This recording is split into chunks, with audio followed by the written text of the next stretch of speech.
All right, good afternoon. Sorry for the delay. God, last night I had insomnia. So I did manage to get a bit of work done last night, but I didn't sleep very well. And the morning was a bit scuffed. So what did I do while I was not sleeping? I just went ahead and just drew a bunch of these buildings. So let's go through them and I'll talk a little bit about... So yeah, my wife said she didn't like the... We had the dithered pattern here. It wasn't orange. It was these two colors, and she said it looked, because we don't really use this texture in the game. This ends up looking like texture not found. You know, it looks like the alpha background. It looks like this. So I cut that. We did this. This took way too long yesterday to make the arena. I went ahead and made... Oh, why do we have two of those? I went ahead and made the final stage of the Goblin Trader, which is, of course, the Squeal of Fortune. So I had to put this wheel... And I actually went and looked at the... Because I never played RuneScape. I worked on it a little bit. As much as they let me, which wasn't very much.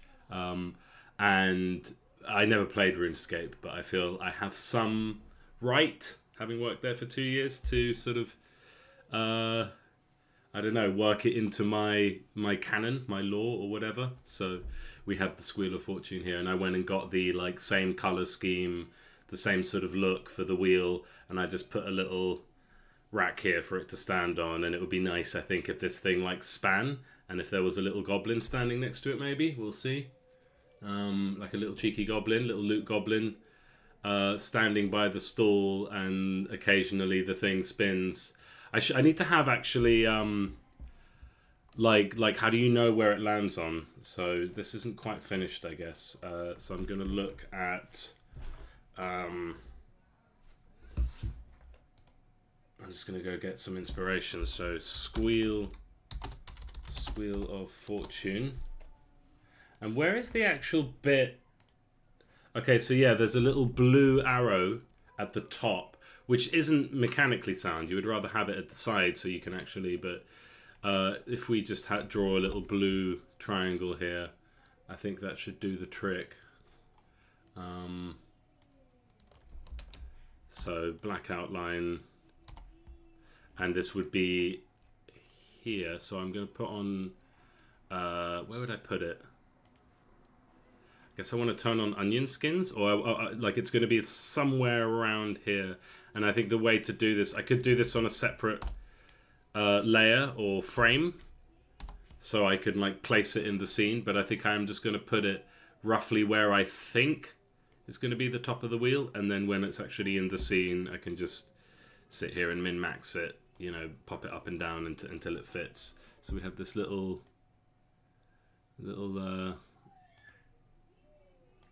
cone here with the light blue, so it's white, but then it's got the blue, and I guess we'll use a human blue. This is like the color of the human faction. So something like this to show the top, and basically once it's in the scene I can just move it up and down and export it, and I can count the pixels and say, oh, okay, it's 3 pixels too high, 3 pixels too low, and move it till it's there. And I guess it's fine if this is just kind of appearing to float above. There are a bunch of other features on the real wheel of Squeal of Fortune, little what do you call that, like the sort of, it looks like the choo-choo on a choo-choo train, like a little chimney with a hole. I think we'll skip that. We'll just get with the basics. So yeah, I did that, and this goes in the middle so that it can spin, and it will spin in the scene, and I think that'll be fun. And then we move on to the Primal Forge. I didn't know what to call this, but it's the magic hut, basically. It's the magic building. So this will be fire and lightning. And I had quite a bit of fun with this. We start with just a TP. I need to remember to always start very simple. And then it gets bigger. It's basically the same thing, but bigger. And again, I looked at images of TPs online and noticed this sort of structure. I mean, this is essentially like a sweat lodge or something, where you would have a door that can be sealed. So it's not just like a normal tent where the flaps come open. It's got like a very specific, I guess, modern version would be like a zipper, but you would have some kind of like way to absolutely shut that door. So I just thought that was interesting. And I kind of gave it the cap on the top. I felt that gave it some texture and shape.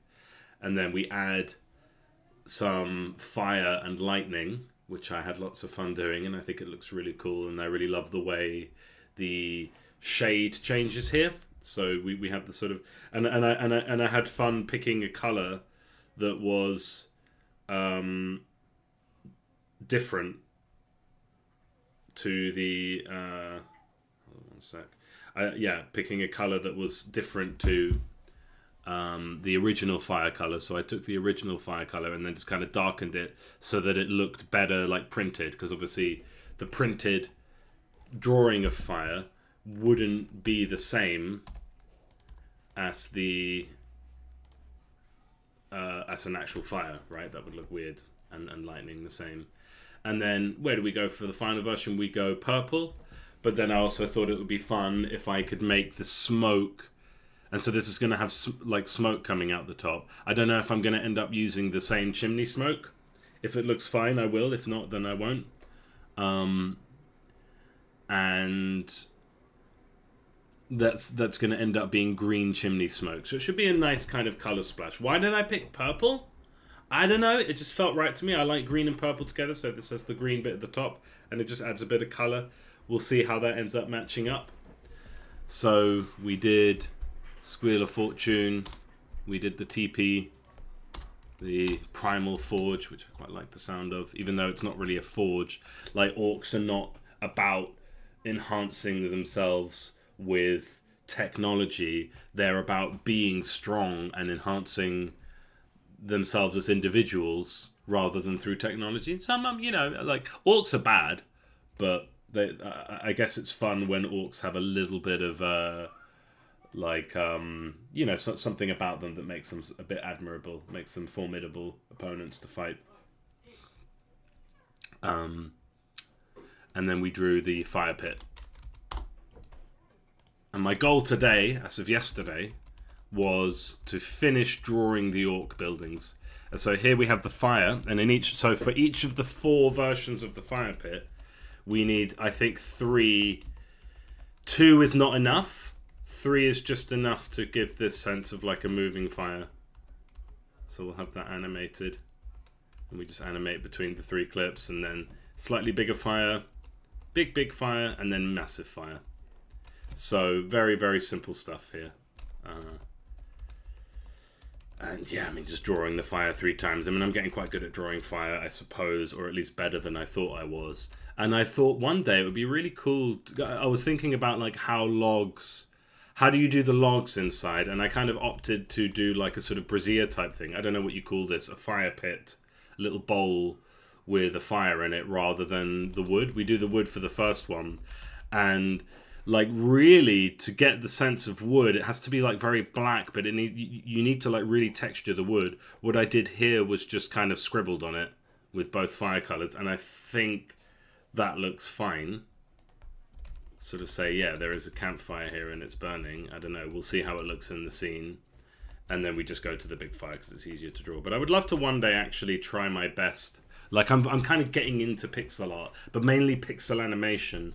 I'm definitely more interested in animated things than like impressive still images. I prefer a very basic and crude image that is animated to a beautiful image that is fairly static, which is why I didn't play Cyberpunk 2077. I tried to play it, but I don't know. It was very skin deep. Josh Straff-Hayes' video nails it, where it's like people confuse what immersion means. You can have an immersive picture, which is a picture that has enough detail that it pulls you into it. It immerses you in the visuals of the scene.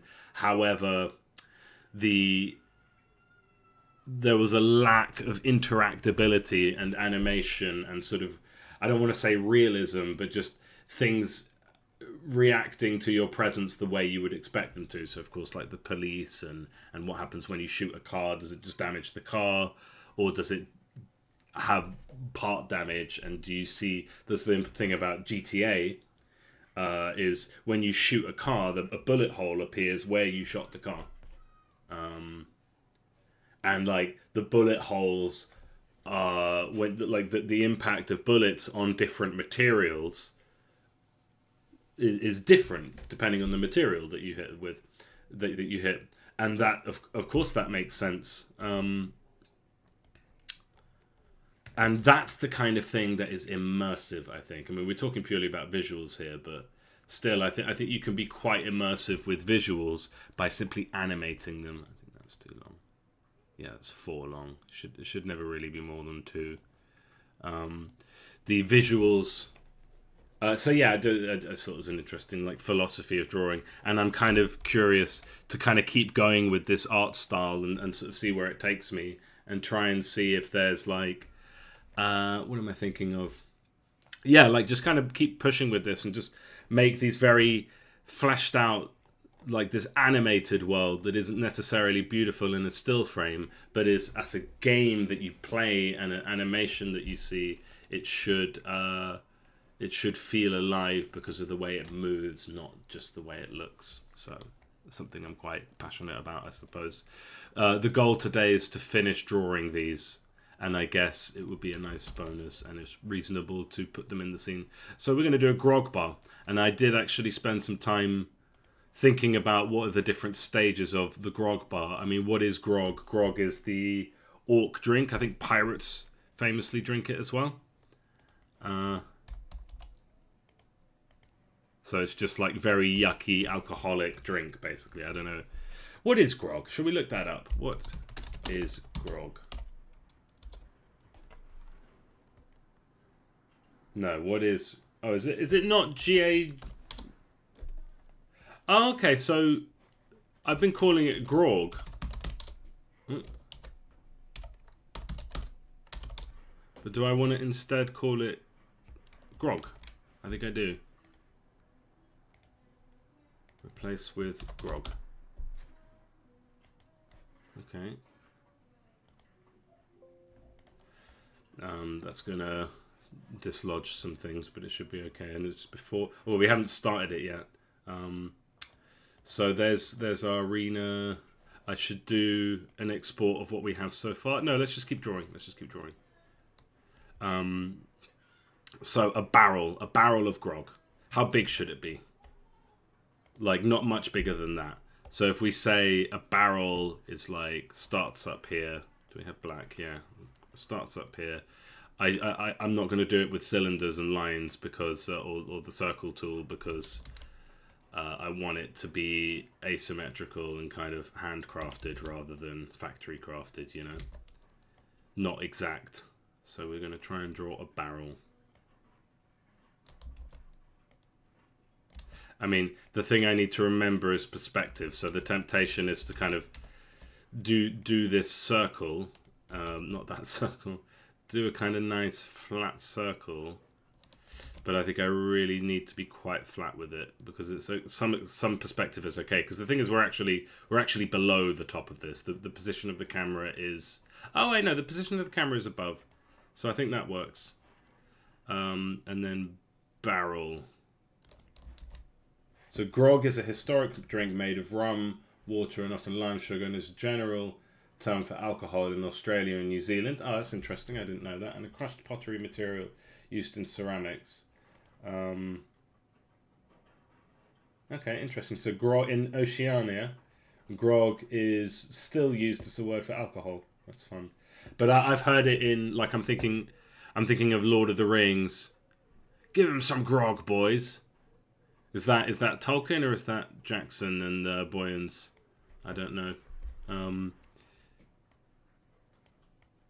But we have a barrel. I'm going to just give myself some inspiration. I think I can draw a barrel of grog, but barrel of grog. Images. It's just a barrel. Grog. Yeah. So we're going with the basic... And are we doing steel rims? I mean... I doubt... the thing is, I don't think orcs have access to steel, but they do have access to theft, so... So yeah, they can have steel barrels. So they've just got this big steel barrel. So it's like steel at the top with a lid. So to give a lid, you can do something like that. Just give it a little handle. Something like that maybe. Let's color it now. And basically we're going to want to give it very subtle. So that's wood. Let's go off wood. I keep making a different color for off wood. Next time I make a project, thing is it's too late now to make a difference. Next time I make a project, I'm going to be much more organized with these.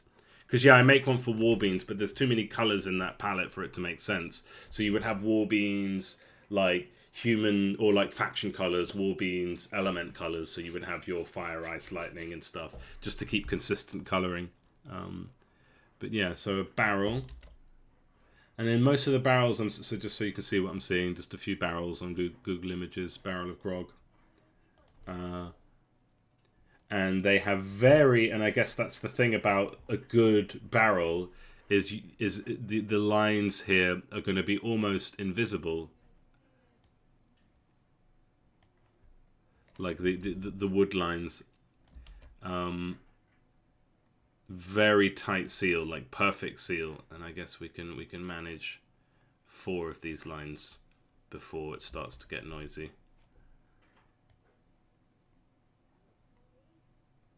Does that start to look like a pumpkin now, like a old pumpkin maybe? So then for the steel parts, and I quite like this sort of rusted steel, but this sort of goldy rusted steel. So let's start to draw that. So we would have a rim at the top, right before the lid.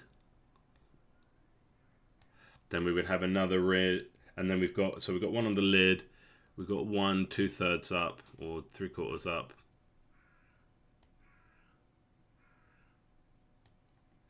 And one a bit further down. And then if there is one at the bottom, there might be one at the bottom. Yeah, let's put one at the bottom. So put this one a bit higher. This is awful. Let's just tidy that up a bit. Again, I don't want it to be too perfect, obviously, because I want it to look like not factory made, but handmade.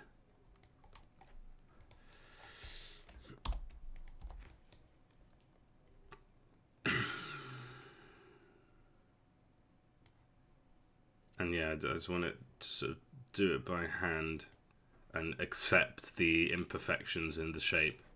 And then maybe just a very thin, but still somewhat warped, perspective warped. Okay. And then so our color for steel, for the or this metal, I guess it would be like brass or bronze. Let's just start with this.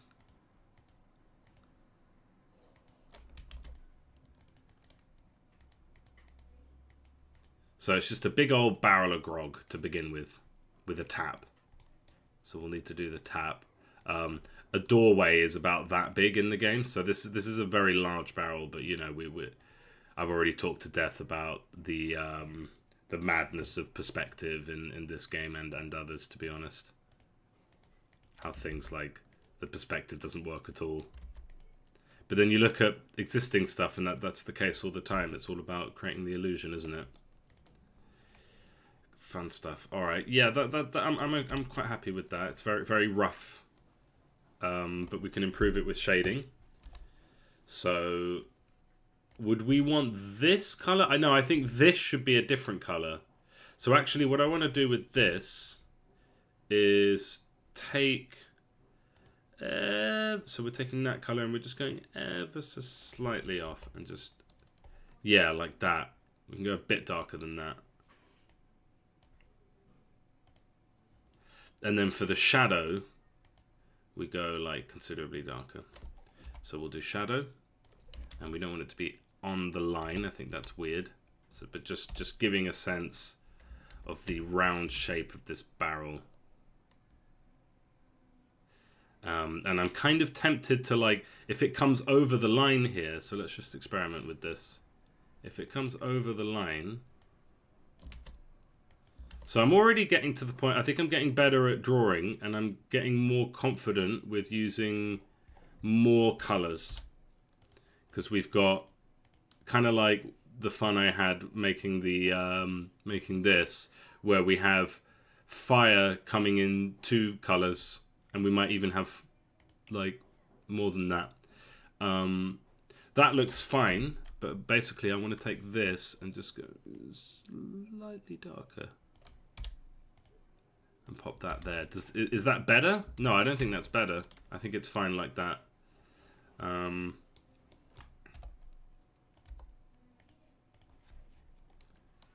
So then we'll take this again, shade it on this side, and I guess this time it's going to be slightly off the grain there. I'm kind of annoyed about how close the shadow is to the grain, because I feel like that's going to make it confusing,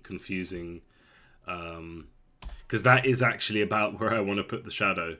But if I put it on there, it's going to sort of lose, we're going to lose the fact that we had. So I guess I just want to sort of dot the shadow on the other side of it a bit. So yeah, it should come slightly over, but just slightly. Not necessarily all the time. Something like that. And then, does that just look like noisy mess? Would it be better just to have the shadow appear on the line? Right, so this would be, yeah, it's just on the line, no further. So the grain of the wood, or not the grain, the gaps in the wood, the very tiny gaps in the wood, are actually marking the edge. Is actually where the shadow ends up. No, I think I had it better before, so we'll just have it come over a bit. 1 pixel's fine. All of this can be redone.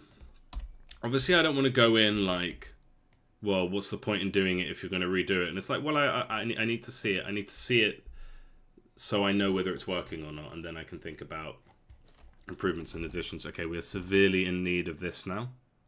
So we want our darker bit for the shadows on the steel. And with that, I think that would be even rounder, but I think I'm probably fine if I just have it match the contour of the shadow there. So we'll just go, but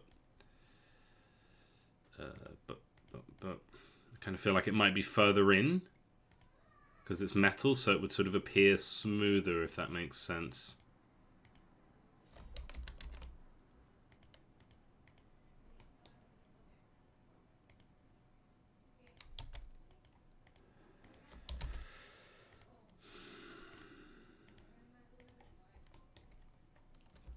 Okay, I think we're getting somewhere here.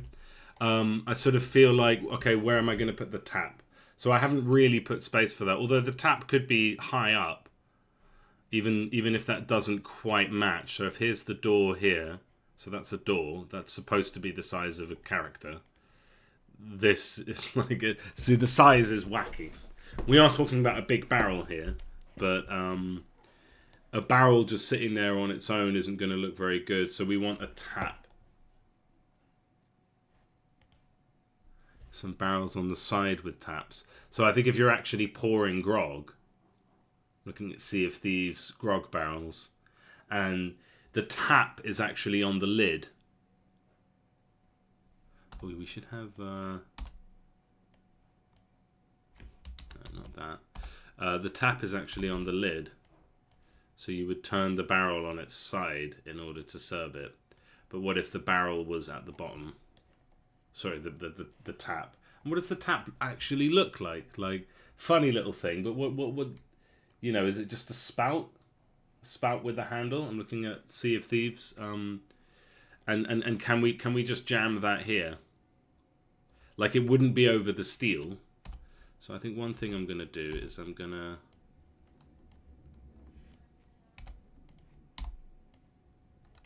Even though that ends up looking quite flat, I do want that space back. And then we can actually just bring it in earlier, I guess. Am I just undoing what I just did? Well, if so, then so be it. And then how big is... So the tap should really kind of end up around here. But the tap wouldn't be around the steel bit. So maybe what we do is something like this. We have a barrel of grog.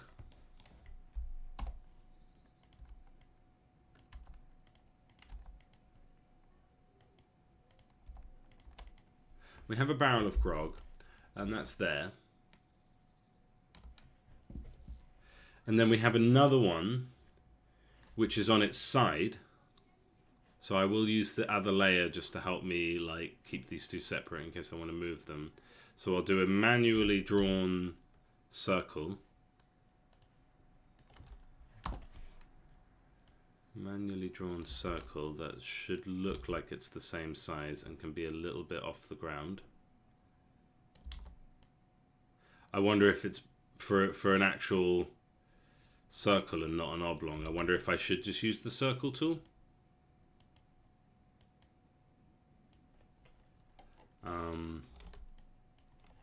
And then so this would have, and then this would have some perspective on it. So we would have like a little bit of this going into the background.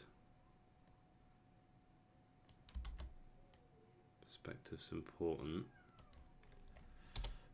This would be in front of the other one. So then this would all be, well, actually, no, this would be, I don't know. I hate that I don't get the color from, I want the color from, I want, when I'm doing color swabbing, color picker, I want it to be whatever I'm mousing over, and I don't want it to be restricted to what's in here. I do find that annoying about Piskel, but you know, it is a free software, and overall I'm happy with that. I'm not trying to knock them, but just that annoys me. Right, so then we would have our so then this has a tap, and we're going to do tap by, we're going to do a very crude tap. So it is a square, a non-corner corner exclusive square. Is that the right spot for it? Yeah, I think close enough. With a handle, with yeah, and a spout.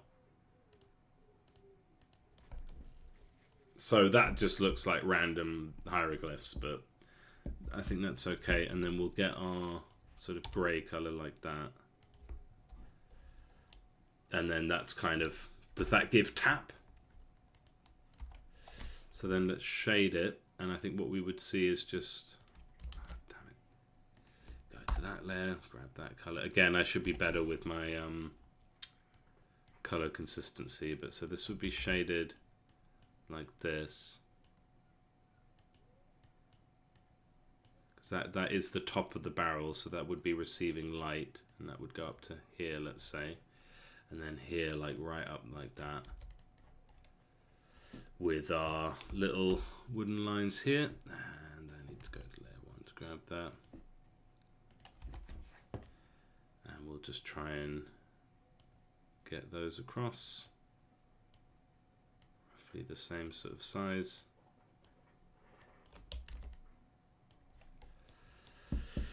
And there'd be more here as well, but they wouldn't necessarily be. In fact, I think it looks better if they're not in line with the grain of with the planks, the direction of the planks on the sides of it.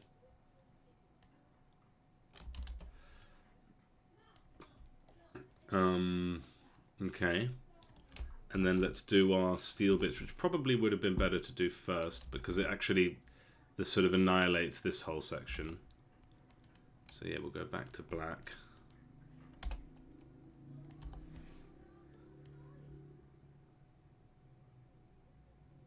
And this would really appear very thin, so I'm going to be as close as I can without actually just creating a second black line. So that could be kind of dotted.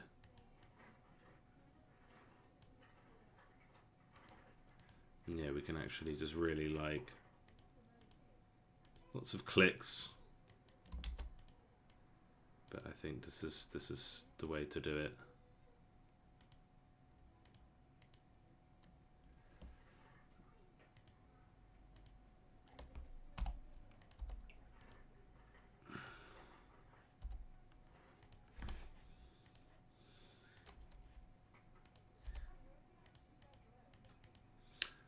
have to tap each of these, and I know I have to do the shade. So, I mean, I guess I can just get straight to that. We're already in the shaded part.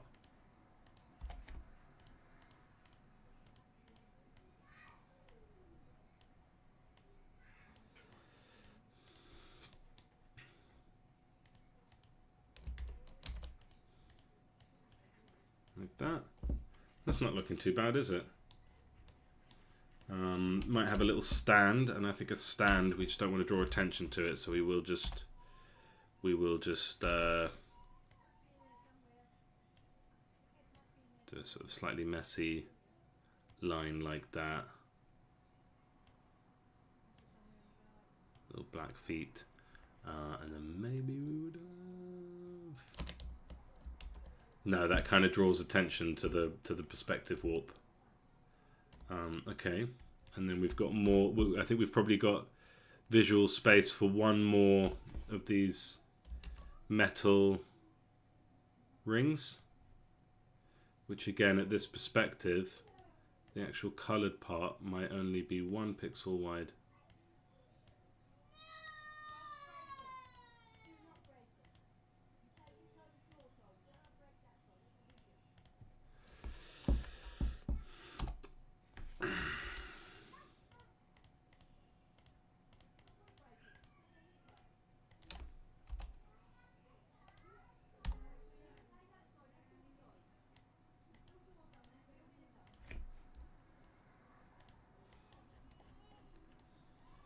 Okay, I mean this is crap, but I don't think anyone's expecting.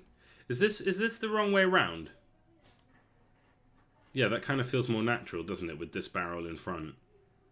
Do I mess with anything else by doing that? I don't think so. I think the second layer is mainly just like for me to draw it differently. It's not to put things in front of each other so much. Right, so if that's the lid with a little tap on top, so I guess we can kind of give that tap by just having a single one of these grey bits there. That should kind of give the sense of it. And so we've got a couple barrels, one on its side with a tap, where you can imagine a character could come and fill their goblet. What's a crude word for a cup? Fill their mug. Their drinky bowl.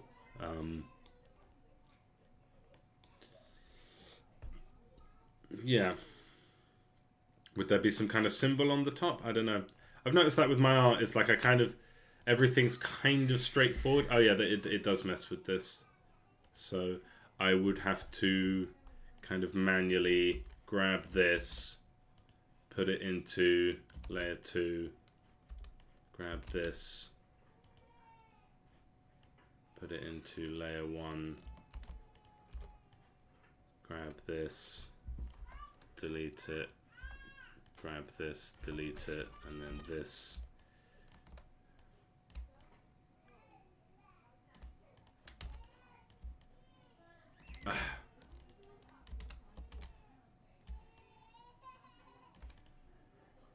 Oh, did I just... Oh my god!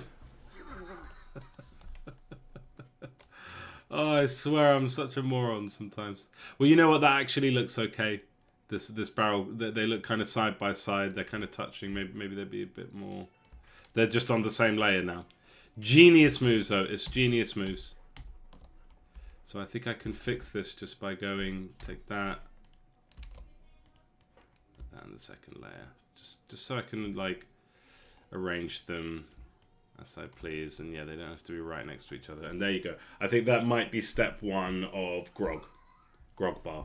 I mean, I wouldn't call that a bar, but the orcs might. And luckily I've written this down, so I don't have to think too much. Small bar built on tap. So here, what I'm telling myself is so that's 1. 1 down, 3 to go. And this time, see, it's not kind of working as cleanly as it did in my head. But like basically, I might even make another layer now, so I can draw a bar. What does a bar look like? I mean, it's like a tent.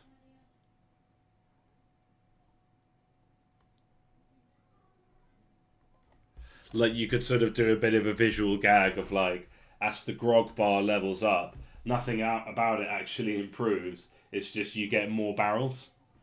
So you just have like loads and loads of barrels. That could be fun, I suppose. Would that be fun? Is that good?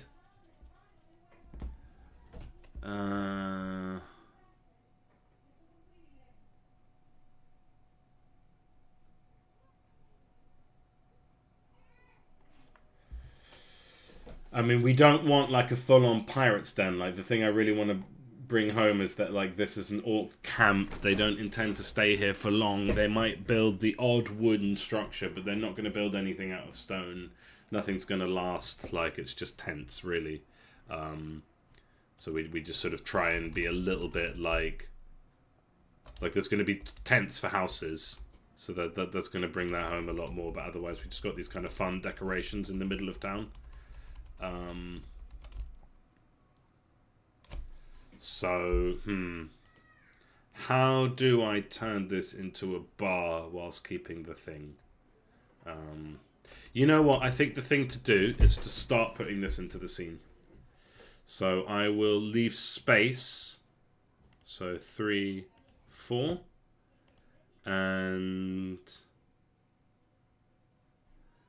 then I've got another building to do with, which is the slop house. And let's just assume that is going to be 4 images for 4 versions of the house. So I'll just put 1, 2, 3, 4 empty bits, just so that the sprite sheet arranges itself in a way that doesn't make me want to like have to redo it too many times. So that's exported. This is all going to break, although the arena works, and yeah, that does look better without the dithering. So sprite renderer, war camp buildings. God, naming conventions. Not very good at that. So we'll just slice it again. 128 by 128. We've got those empty ones at the bottom. That's fine. Pivot should be at the bottom, but not for all of them. We can sort that out manually. So for this one, pivot should be center. For this one, yeah, I think that's the only one where the pivot should be different. So let's apply that. And then we're going to see, now I expected some of these to break, but I guess the reference still holds true. No, see, this is the Goblin Trader. So each of these, we'll do shadows later. So then we find war camp buildings, get our market. Where's that shadow coming from? What's this? Oh, they do have shadows. Okay. We could have a thing about a shadow which is like, just always make sure it's the same sprite as its parent. So that's something I've probably learned on this project that I'll take into future projects, which is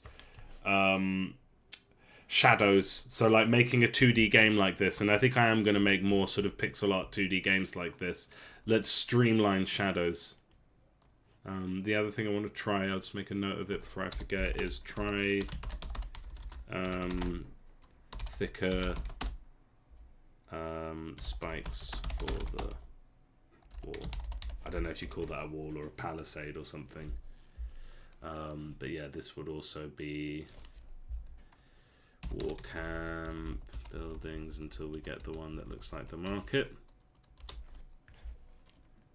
And then so this one would be market +1. This one would be market +2. And this one would be market +3. Of course, I'm going blind there. I could be wrong, but that should be enough for now. Okay. Right, so let's turn off the goblin. Let's turn off version 1. And let's kind of cycle through the versions. It might not be a terrible idea for me to make some kind of like in-game thing which like allows me to cycle through the versions without having to fully engage with all the bits. Okay, with like if I could cycle through without actually having to build the towns, like if I could just have a cheat that says upgrade this building, downgrade this building, just so I can see it, that should be fine. Okay, so then we have another sprite renderer in here, which will be the good old Squeal of Fortune. So that's in version 4. And where are you? Reset this. Yeah, it should be all the same. I think, yeah, if that's 1, then this should also be 1, and it should be fine because it's well in front, so it should never like kind of end up clipping behind. And there we have it. It doesn't really matter exactly where it lands. It's quite big. I know that the normal Unity camera is fine, but I do like seeing it from this angle because this is the sort of angle we're going to see it from. And it is quite a bit in front, so the perspective's a bit warped. So we just want to move it right back. You can kind of see the feet of it kind of behind the bits of parallax in which we don't want. We want to. It shouldn't look like it's floating in front. It should look like it's on it. Which, of course, we have our issue there. So we will go. Oh, and then so if I put this on layer 2, so I think a human. If I put this on layer 2, it should be fine actually, because it's going to be behind any characters. And I feel like the market itself, the trader, might be a bit further back. And of course, this is like a real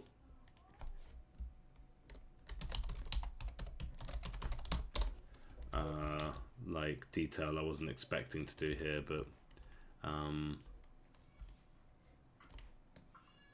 market shadow. Yeah, I just want to make another shadow quickly. So that's one thing I'm learning, like as I'm kind of ending up making lots of shadows, ways to streamline shadow creation, where I might even say that I shouldn't be doing any of this in scene. There should just be kind of a universal shadow maker, which I put on a sprite, which basically puts the global rotation, so the non-local Euler angles, so that it's on the ground behind it, and then I can adjust the ones that don't quite work. So this one would be, so that'd be local 80 rotation because it's already at 10. We put that nice and firmly on there, and we say color is black and opacity is 0.5. Opacity is 0.5, and it looks a bit dodgy because the shadow is doubling up here. So if I really want to be detailed, I mean, let's see how bothersome it is. I can cheat this. So I will take the wheel itself, and I will move it down, so it's actually like almost touching the floor. You've just got this little stand to imagine so it's not just floating, you know, obviously. And then our little shadow here. And then hopefully that'll mean you can't actually see that little triangle. The alternative would be to make a version of this with the wheel attached to use just for the shadow. But look, if I lower it like that, we don't see it. And I'm kind of like, yeah, you can kind of see it in the corner there. Shadow needs to be on a different layer.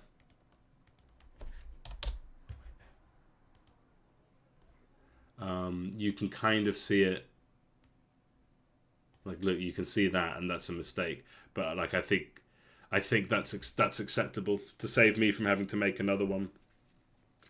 And then it'll be one of those things like eventually a player will be like, actually, bad review. I'm going to leave a bad review because there's a bit where you can see the shadow doubling up there, and it breaks my immersion. And then I'll fix it, and it will take me 20 minutes. But right now, 20 minutes is precious. So like I said, I'm going to be very inefficient and do this manually. So this, and I don't know exactly how many pixels, but so I'm going to have to just do it a bunch and then see where that takes us. We want our little arrow above the Squeal of Fortune to be like considerably lower. So let's put it there. Export. So this, well, I don't know. I don't want to say I don't recommend working like this. Like obviously you want to, like people would say, measure twice, cut once, right? You know that old adage, and that's true. However, sometimes cutting is actually, and especially if we're talking about like digital work, cutting and measuring are sort of one and the same. Like you cannot measure without cutting. The other way would be to have this as a separate object, but I really can't be bothered. I would like to just have fewer sprites to work with, so we'll just move that down a couple. Is that right? Is a couple the correct amount? Yeah, I'd say that's about 2 pixels. In fact, yeah, it looks stretched, but it's not. 3 pixels, so just one more. And then that should be close enough. Let's export that. Shouldn't interrupt anything else. And there we go, that's fine. So then if this spins... Oh my god, the shadow spins. Okay, just take the shadow out.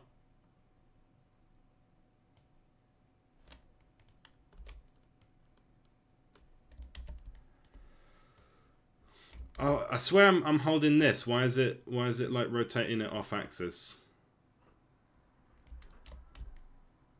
Have I got I've got global selected, but it would just be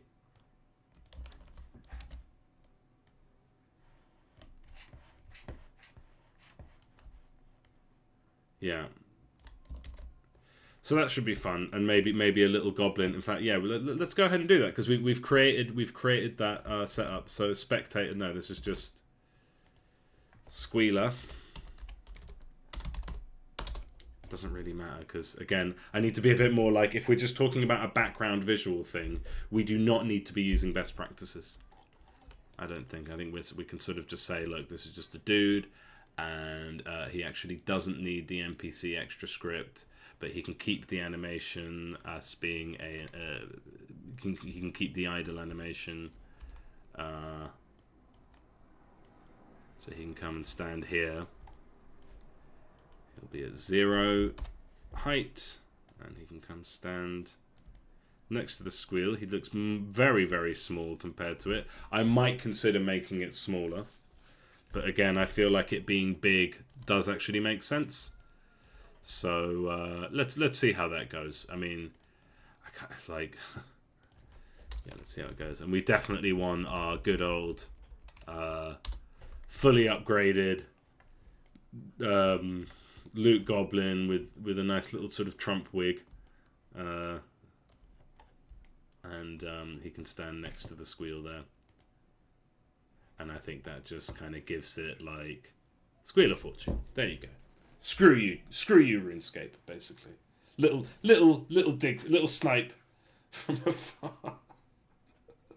That is nice. I don't know. I was just because I honestly was like, how do I do the 4th stage? And it's like, oh, let's do a little gambly, you know, little bit of fun. All right, let's put in the other new buildings that I've made. I would like to find the simplest one. The amount of sort of animation and kind of weird shit I have with the orcs makes me feel like I haven't done quite enough for the humans, and it makes me think, could we have more like random animated bits? But then at the same time, it does kind of give the orcs personality. It's like they don't have the beautiful architecture and stuff, but their habitat seems more sort of lively. Shit, we could even get rid of the road. Anyway, so we want another building. Yeah, so anyway, my point there was I wanted to find a simple building to copy paste, but I don't think we have a simple one, so I'll just copy paste a complicated one. And this will be let's do the Primal Forge because I want to see how that looks. And I reckon that would go like here. I think the arena actually would be like a little bit further back. I don't want to worry too much about the exact positioning of the buildings, but... Well, I kind of want to worry a little bit. The market... Or the trader might be a little bit further away from the base, from the Chiefs tent. But I feel like the Chiefs going to want like the arena. It's going to want to be close to the arena.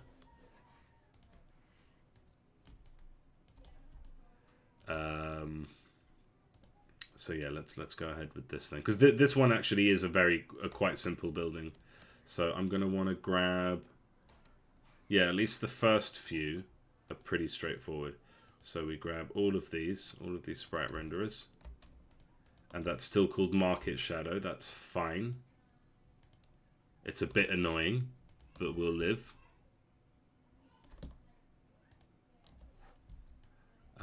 And we want all of these to be the primal forge. So we just go war camp. Again, that's the old name for the for this. But yeah, there's our TP. We get rid of this, and this. Did we do this to the TP? Yeah, so 10.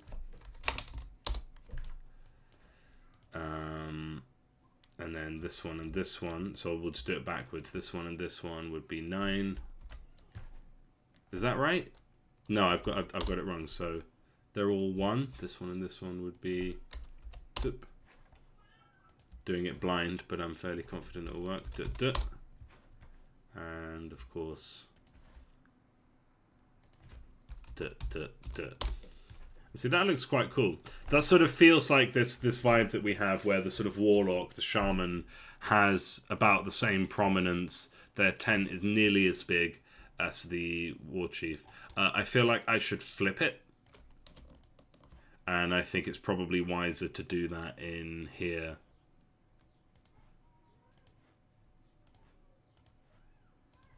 So that it's facing the town, and I think it being on the left side kind of makes sense, like left brain, creativity, magic. I don't know. Let's just go with that for now. It takes 2 seconds.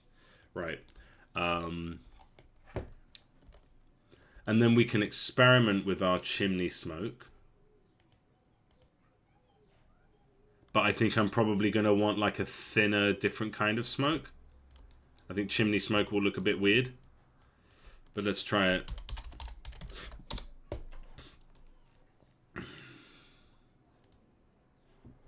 Oh, do I not have a prefab for that? I must have a prefab for that. Really? I don't have a prefab for that?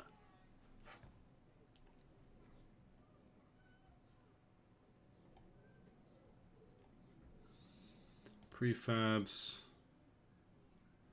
It would be in the map one. No? It's just in there. Okay. So I'll just take chimney smoke. So I ought to make that a prefab then. Chimney smoke. There we go.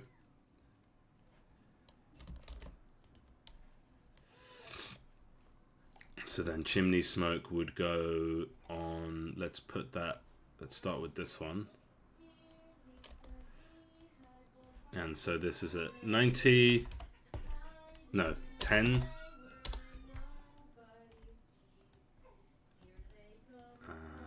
Just manually pop it at the top of the sprite.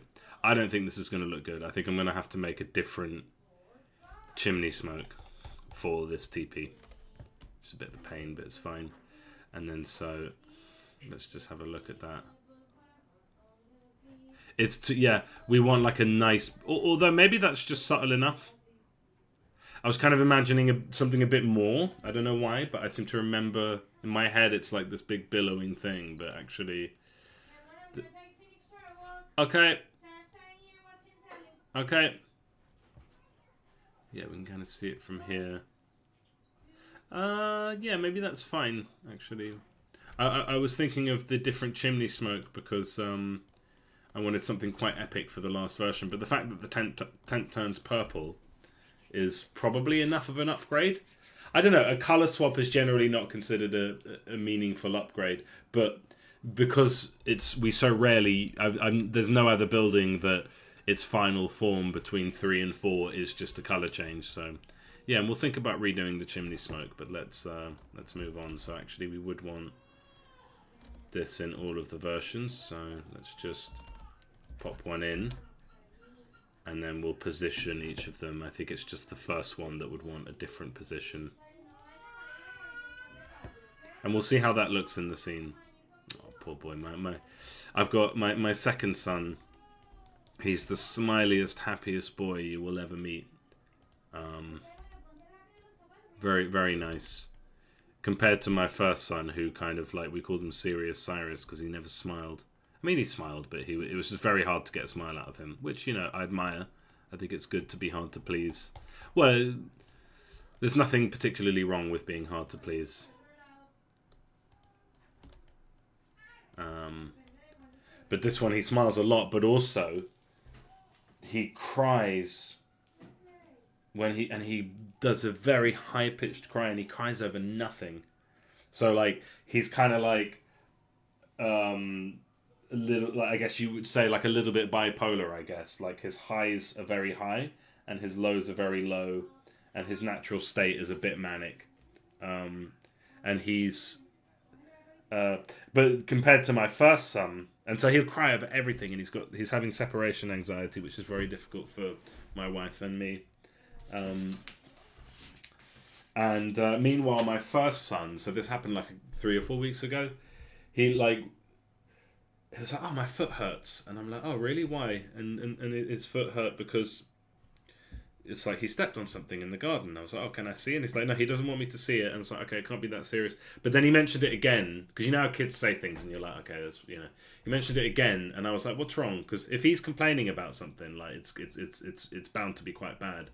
And he had and then we finally saw the thing that he had stepped on. There's a big fucking bit of wood with a screw in it. Okay, with a screw in it, and he'd stepped on it, and it must have gone like deep into his foot, and he didn't even tell us. He didn't even tell us. And it was like we had to explain to him, like, look, if you get injured, you have to tell Mummy and Daddy, or it's going to get infected. We had to like squeeze some ooze out of it. It was really bad. Like, we cleaned it with alcohol and did all the stuff, but it was just like, damn. Meanwhile, the first kid, like, he's just kind of screaming for a lot of the day, and we do everything we can to help him. And then, like, when his mum goes away, he'll just be kind of screaming in general. And then like, there was a moment where, like, I was like, yeah, he's just doing his natural screaming. And then I noticed he had, like, got his hand. It was, like, nothing major, but he you know those hair clips that women have, the plastic ones with, like, all the teeth. He had his finger caught in it, and he was screaming. I was like, oh, he's actually screaming about something. So, yeah, just how different kids can be different, right? Like, one of them will complain over every little thing, and the other one will not complain even when you really want him to complain. We want to know if he's stepped on a bloody giant screw on a piece of wood that we, you know, neglected to clean up in the garden. So yeah, it's funny. Sorry, you didn't come here for chats about kids, but nice little break from the game dev. Okay, so the Primal Forge, I'm kind of happy with. That's in. We are making progress. We are moving forward, and then the fire pit. So I am going to, and we're going to set up a couple bits of animation here. I think, just sort of thinking, the arrangement of the town, I suppose in theory it doesn't matter that much, but we would imagine that the chief tent would be a bit further back.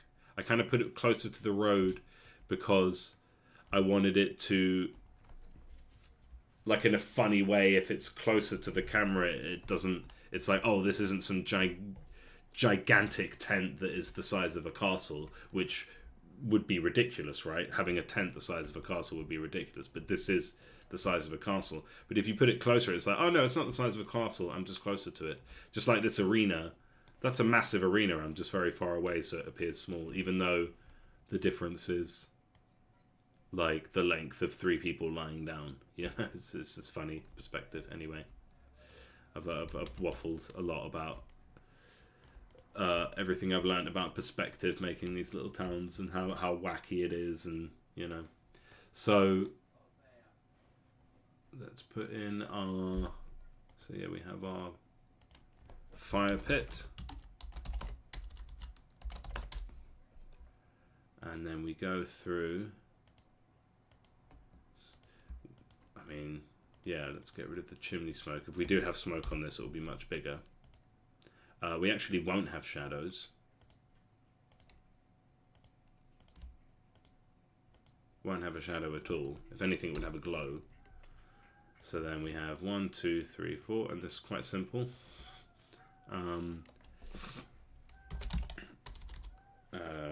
War camp. I know it's called Orc camp now, but you know. Okay. And then, so there's a couple schools of thought here. What I could have, like, one of the things I guess I want to not have to do is make too many different animations. So the fire pit's in the center of town. I guess, like, yeah, next to the war chief space, a little bit in the background, yeah, foreground a bit. I guess you would expect it to be next to the Primal Forge, as if they're kind of they're like part of the same district, I suppose. And then I can sort of imagine, I don't want to spend forever like moving these things around too much. And then you've got the other district, which would be like the more sort of commerce, entertainment district, right? A district, there's 6 buildings. We don't need districts, but yeah. 7 buildings if you include the chief's tent. And I think this is going to look too big. So this would be...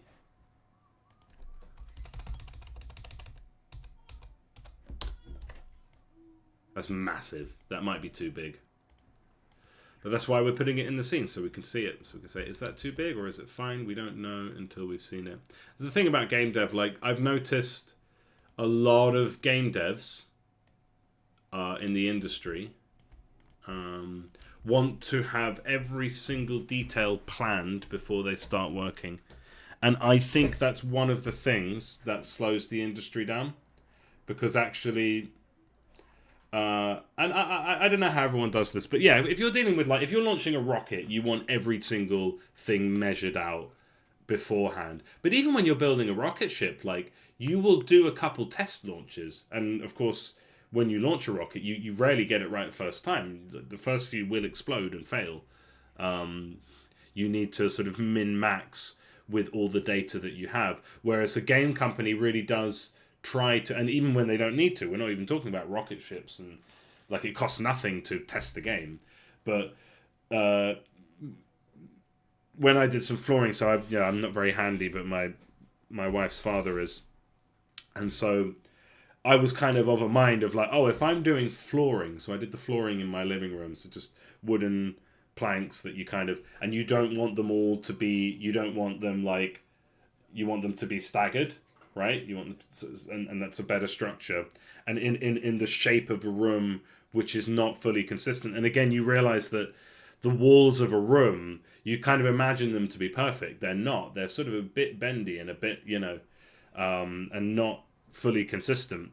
So the best way, so when you're putting flooring down, you don't measure each floor that you're going to put down and cut it and then start flooring. No, you cut the first piece of wood, put it down. Okay, then you cut the next piece of wood, put it down.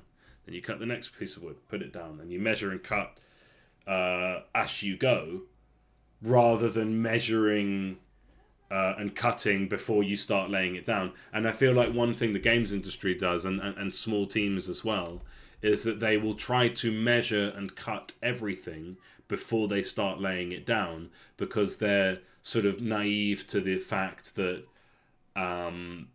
that things aren't actually perfect and straight, and you're and human error, like, you're going to make a miscalculation. So the way that you know that it's correct is like you check it, and then you'll be like, how big the next piece of wood needs to be, you know exactly where to cut it based on the previous one that you put down. Hey Gia, how's it going? Good to see you. Thanks for coming. Yeah, all good. Making the Orc town. Waffling a bit today. Had a big bout of insomnia last night, so the morning was a bit scuffed, but I did manage to get some work done while I was neglecting to sleep, so that's good. So the next little thing to talk about, I guess, is, so we have this fire pit, and each of these is going to do the same thing. They're going to have a very similar animation on each one of these, where we're just going to kind of do that cycle between the sprites, and each of them has 3. So what I could quite easily do is turn each of these into an animatable object and make it, and which changes sprite. And then I will have to do that for each of the 4. But what if I wanted to streamline that process a bit? I would instead make an animation that works for each of the fires that would sort of cycle between. So I would have like, this is how this would work. Oh, nice. Oh yeah, balancing is fun. I do like a bit of balancing. Balancing is like, that's when you're cooking. You know, and you can get lost in the weeds with that. I've spent so little tip is like, I've spent a long time balancing a game only to then add or change a feature which completely changes the game, meaning that the many hours I spent balancing before get scuffed. That happens in big games. Like, that's not just a problem of scrappy solo devs or like small companies. That's big games that will do that. They'll create an entire system, they'll balance it, and then they'll add a little feature which throws the balance completely out of whack, and then they won't rebalance it. It's madness. Okay, so if we have building sprite renderer 1, 2, and 3 in each of these versions, so I will actually, and then what the animation does. So I need to create an animator on this, is cycle between its children, rather than making 4 different animations, right? So this one, and so and because we've got a parent object that has animation, we need to sort of, what I like to do is have this window empty and it says there's no animation, press create, but I guess we'll do it like this. So there we go. To begin animating building sprite renderer 1. No, did I? This is version 1. And we put this in our very tidy animation folder. I don't ever, like in all of my games, I have never bothered to, I have never bothered to organize my animations folder. The reason for that is because it never comes up. There's never been a moment where I've been like, oh shit, where do I find this animation? Let's go in the folder. Oh no, I can't find it. Never happened. Never happened. I could put it anywhere and it wouldn't really matter. But, you know, I just put it in assets, animation, space, fire pit. Okay. And then the animation controllers and stuff, it all just ends up loose in the project and it's just never come up as a problem. Obviously, I don't recommend doing like that. Oh yeah, and a little caveat to my thing, my little speech about when you're doing flooring. I don't want to discourage people from like doing heavy planning before you start, because that can work well. There's a balance, isn't there? There's a balance between,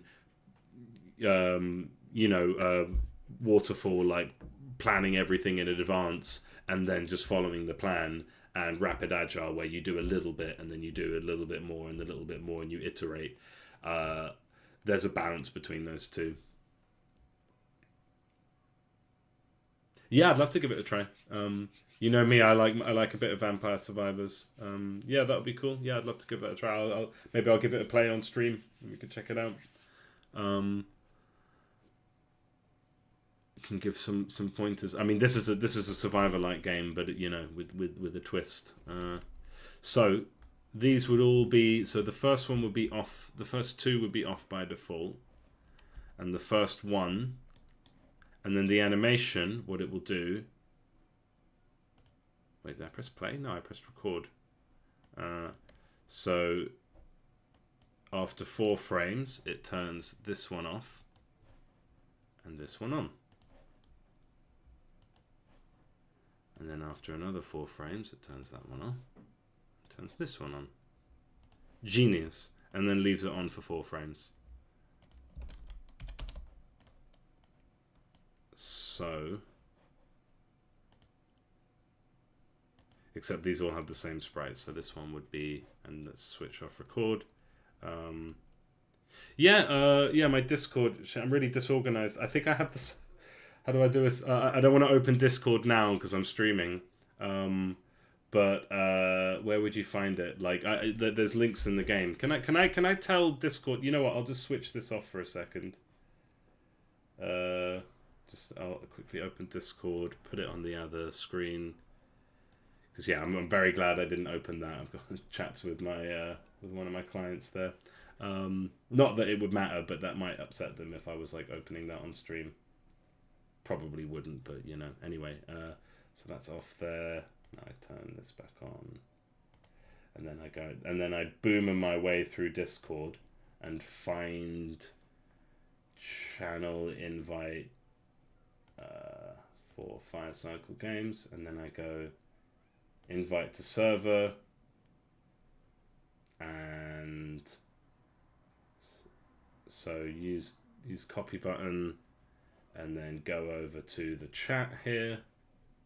And boomer my way into this invite. Here you go. And anyone can join this, I think. I mean, I don't mind. Obviously, if you start doing weird stuff, and you'll be kicked, but you know. So then this one, outside of the animation, has 17, and so this is 16, 17, and 18.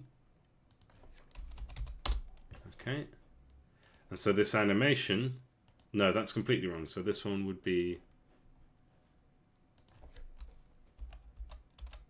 Okay, we 14, 15, and 16.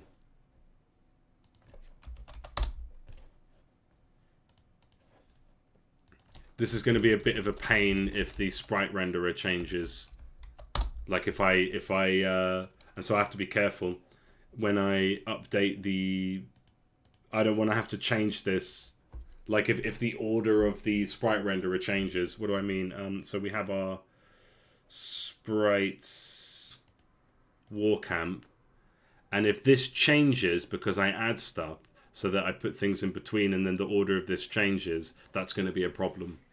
So I need to keep this ratio. It needs to be 6 columns, no more, no less. So yeah. Okay, so this animation should look right. Way too fast.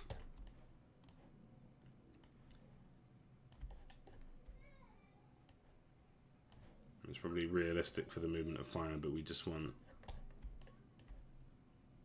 This is the first version of the fire pit, and I think that's already a bit too big. Like if I'm...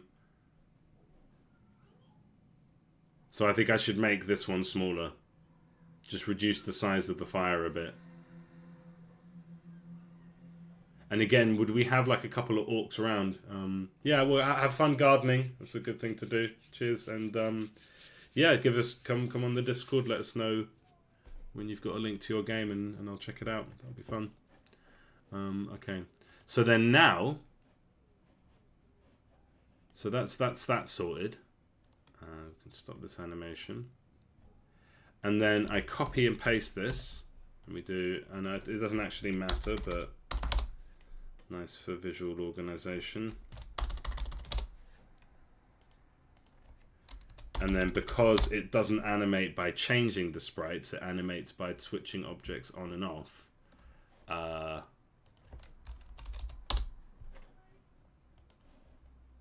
It should, that's 16, 17, 18, and 19. It should work for these 4 different fires. So I don't have to animate that 4 different times.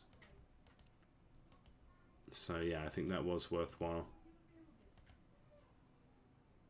See, and the animation works. It just cycles between the 3 sprite renderers that it has in there, as long as those names match. And of course they do. Ow. I must have a spot here. Okay, so then I'll grab, so this is 19, so this will be, let's put them all to 20. No, can I, is it easier just to grab them one by one? Okay, so 20, 21, and 22.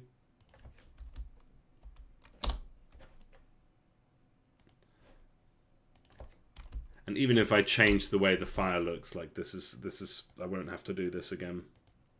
So then 23, 24. I think those fires, I think it is a bit too big.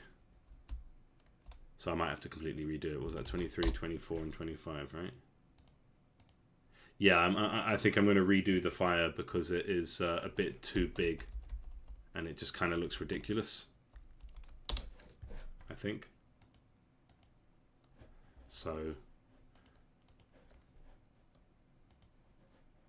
let's switch these ones off. Just want to see, because this is just going to be like really big and distracting. Like, what the hell is going on here?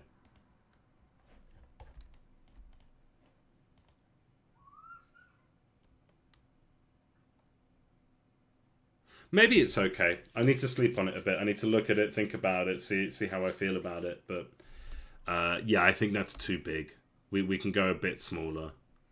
It doesn't have to be so tall. Like this one, the final version, doesn't need to go higher than this. I think 3 frames is good, but it doesn't need to. It doesn't need to move so violently. So yeah. I will add that to my to-do list. Probably won't end up doing that today. So make fire pit a bit smaller. And that's why it's important. Again, so this is what I talked about, measuring as you cut. Or measure cut. Don't do sorry, let's turn off this animation. Don't do measure, cut. Do measure, cut. Or, measure, cut. Is probably the right ratio there. Like, even this first one, I think, looks too big. Or maybe not. Maybe I'll get used to it. Maybe it's good to have people to show it to. I'll show it to my wife and just, without telling her that I think the fire might be too big, and just see what she says. And if she says, I think the fire's too big, I'll be like, ha, I knew you were going to say that. You're not.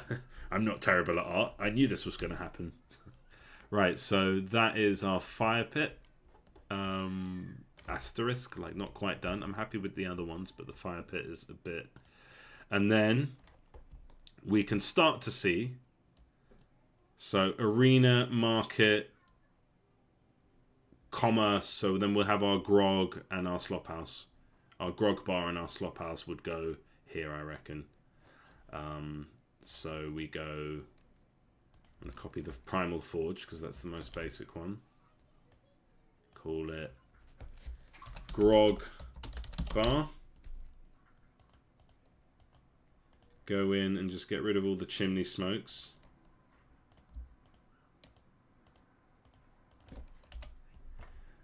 Open all of these. Probably a better way to do this, but and just find our grog bar level 1.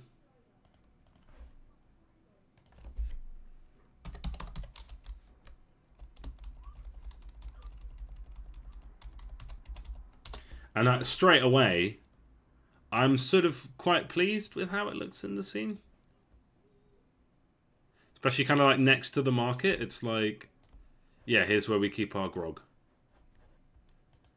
Big old barrel in the middle of town. Everyone get in there, get drunk. Again, the ratios are wacky. Like, these are giant barrels. Oh, Safe, fam. How's it going? Good to see you. Yeah. I mean, my consistency hasn't been too great, but I think that is the key. Just keep going. Like, I feel like doing the streams keeps me honest. Keeps me, like, working to a schedule.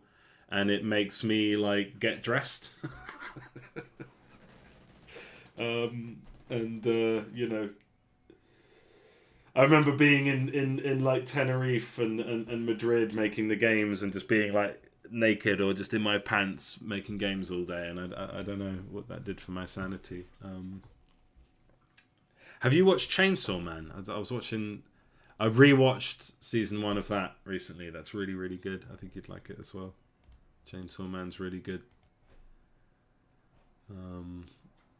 Right. Yeah, this is coming together. This looks like an orc town. So, Matthew, I'm trying to do this this grog bar. So, You gotta have, if you're doing orcs, you've got to have grog, because what are Merry and Pippin gonna drink if they get thirsty? Give them some grog. Yeah. Well, the odd clothes. I mean, the one that works for me, and it works because I have longish hairs. I just put some water in my head, and then actually the hair keeps you cool. So that I would definitely recommend that. Like, short hair is not actually the one for summer. You want long hair, because then you just cover it in water, and then you're just cool until the water dries, and you just put more water on. That's the best trick. We don't have we don't do air conditioning, not for any reason. It's just mainly being greedy, or being stingy. Fans and stuff like I can't sleep with the sound of an air conditioner. I don't like it. So anyway, yeah, we got this grog bar, and my imagining was that it would just be this like comically oversized barrel. But the problem that I have with all of these is the progression, right? So with like each building has to have 4 versions. And I love just that we have a barrel on its side for the grog. Oh, I just thought of something. But yeah, so like I've got a lazy way to do this and a non-lazy way to do this. My original idea was that you would start with this tap, and then eventually around this tap you would have like a tent, which is a bar.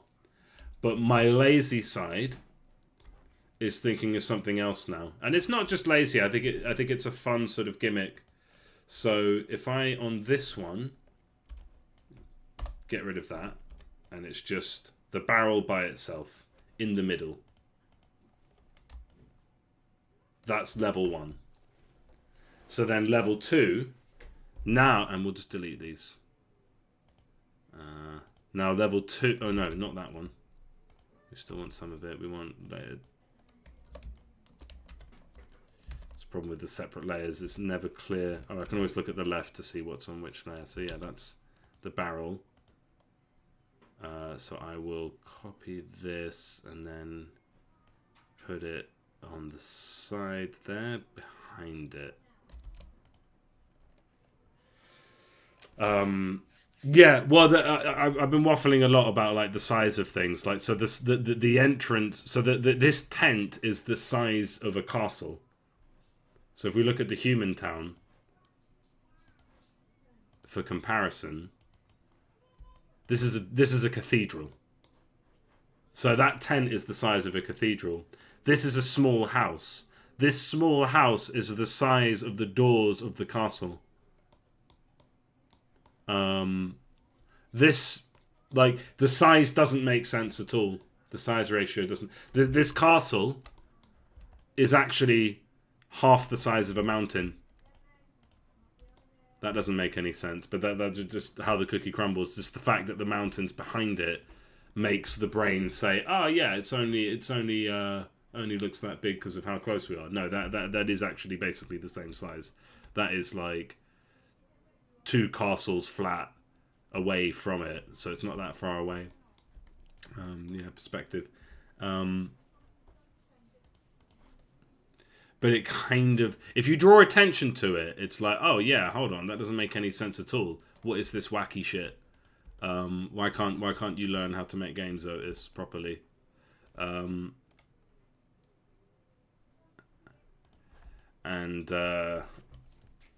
you know, I think actually it is kind of natural.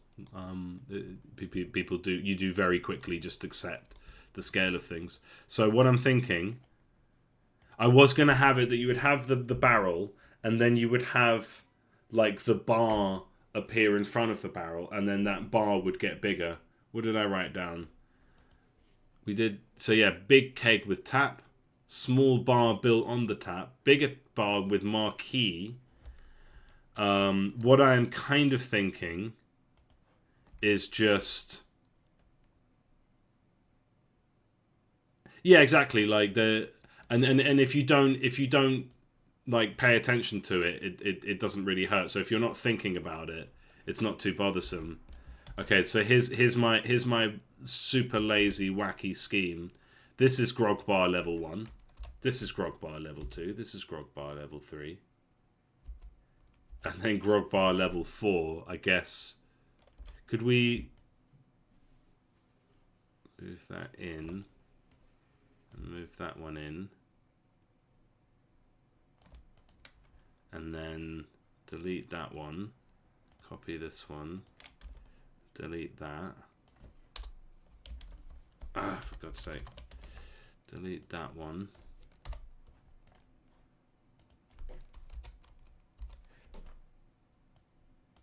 And then grog bar level 3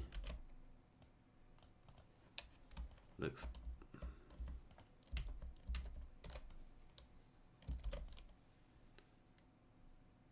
like that.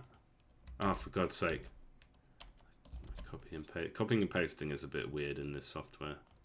It's not that weird. I should be able to. And now we have grog bar, and it's done. The alternate, like, I should at least try to do my original vision for this, which was a bit more like. So let's give that a whirl. So we'll put this down here, and I would say, like, basically, I would have wanted some kind of bar. But I think in my head, there's this kind of simple version of what that looks like, but that isn't actually quite it. So we have a bar with, like,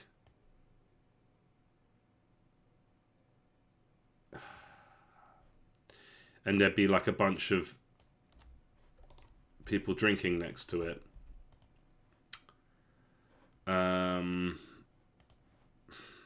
But there is something quite cute about just more grog.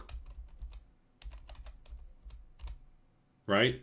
Like, and I need to remember, I'm just wondering if people are going to be like, that's lazy, that's crap, I'm not playing this game anymore because you obviously don't care. You've just, you know. So yeah, so the bar would be like, we would have like white here. Oh, I thought I was drawing this on a separate layer. Okay. Layer 3 then. Fine. Black. No, it hasn't kept my black. That's my black. I have to take that one because this is slightly off black. Okay, and then you always want to use slightly off black.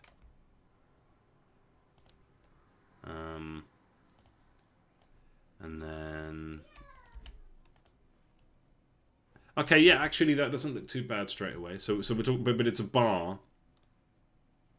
I guess we would use the same like leathery look. So let's just go with this color for now. The same sort of leathery look.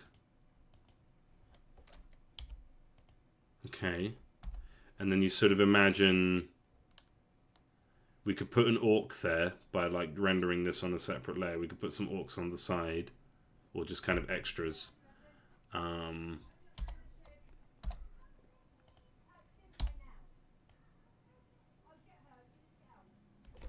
mean, is that sort of a start? And then so like we would put a bit more detail into that bar, but then basically the next step would be like the bar has like a little marquee.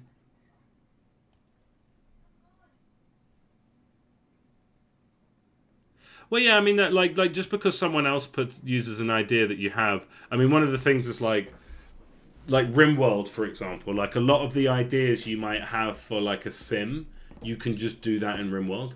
So like, if you wanted to be a blacksmith or something, you can just do that in RimWorld. Like you can just like make a character whose trade is blacksmithing, and then use that to make money. And then buy all your food and stuff. So all you have to worry about is like making weapons, and you can survive like that. And then people actually use the weapons. You could have guards. You could actually like legit run a blacksmith shop in RimWorld. But that doesn't mean no one should make a blacksmithing game. It's like, if anything, GTA would give you some ideas. But I don't know about GTA. Like, I don't trust that it's the same people, the same vision, the same passion that made GTA 5 so good.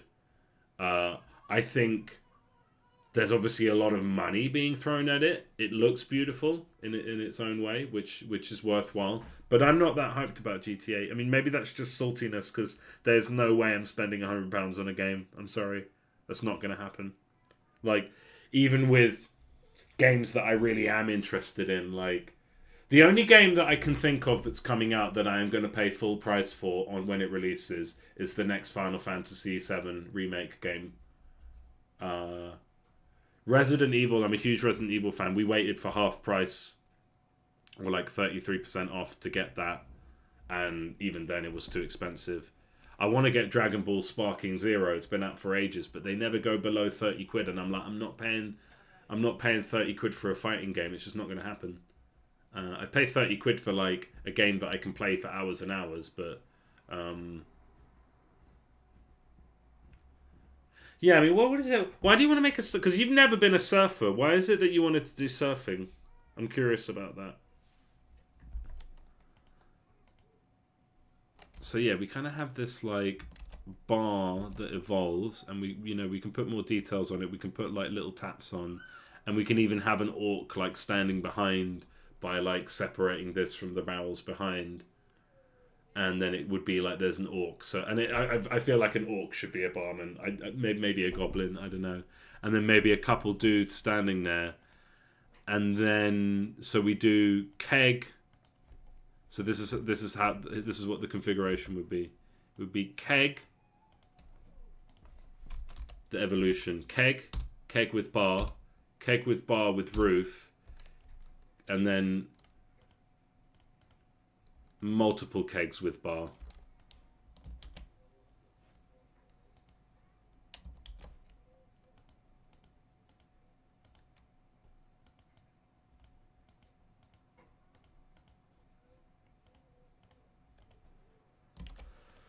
Like that.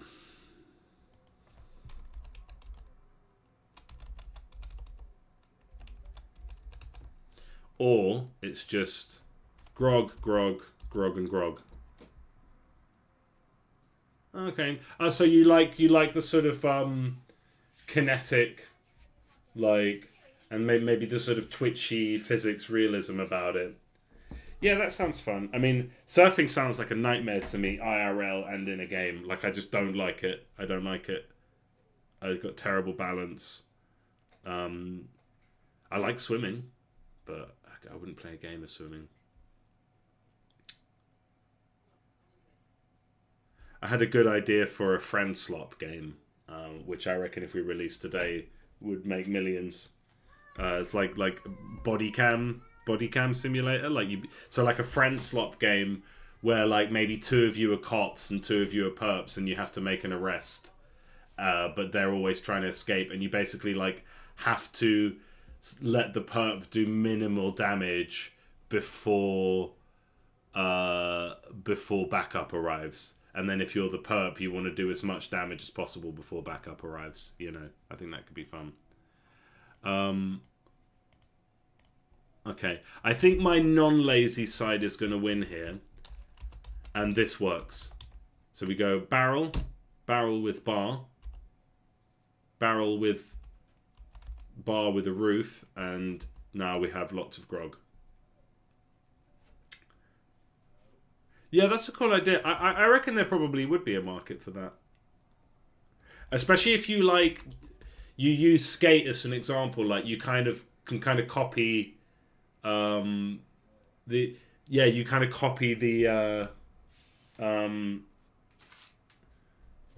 feel of skate, copy the sort of aesthetics a little bit, like the logo and everything. It's like very simple. My advice would be screw water physics. Like, don't use water physics plugin. Because I would keep it dead simple. I would even consider going 2D, but I guess that's not what you would want. But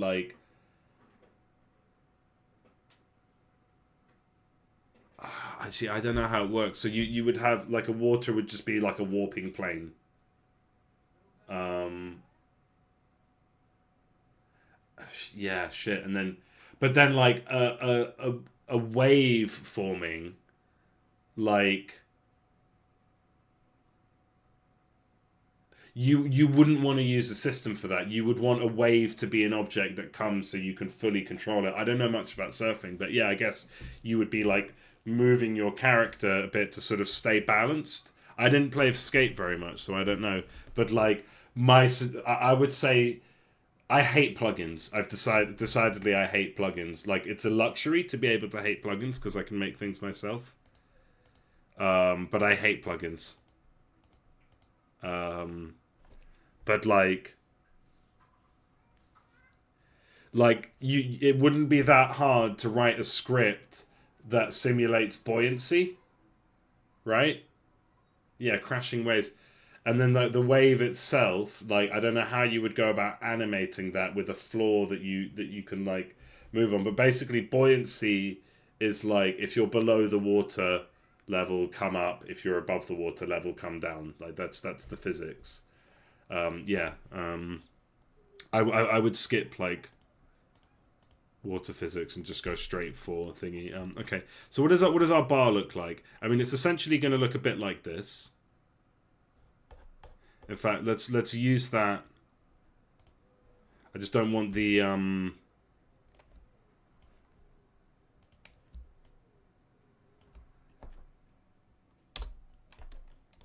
don't want the to use the wood color again because we're using it for the barrels. Maybe that's fine. I swear I'm pressing CV. C. Okay, no, I guess not.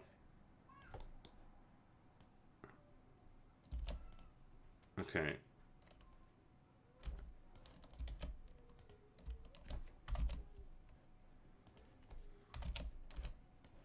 Okay, that's the height of the bar. And then yeah, I mean, if it works, if it does work, if the plugin does work, I guess that would be the way to go. But then I'm like thinking about, yeah, I guess you're going to want to do tricks and stuff. I don't know. I leave that to you. I was trying to think up my like friend slop body cam Asmongold bait game, but I couldn't actually get it to work in my head. Like it's a bit of a non-starter. Okay, so the bar. I mean, yeah, we're going really simple here. So let's do. What if we did a different wood for the barrel? Or yeah, different wood for the bar. I guess like, let's go with that, but like darker. With even darker like wood grain. How do I draw wood grain? Wait, did I just... Okay, that's fine. Just draw like lines on it.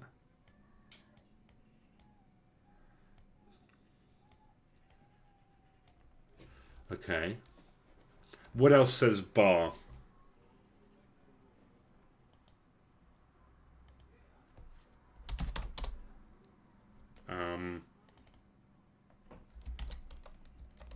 Orc. Or, yeah, orc bar.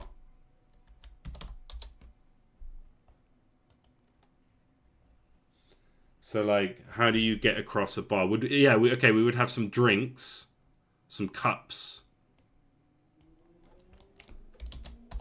What does a cup look like? They'd probably just be using some cups that they looted from the humans. But at this resolution, a cup looks like this. What colour is grog? Like a sort of dark, beery colour. What colour is beer? See, I'm so bad at colour. Okay, if it's like that, with a foamy top.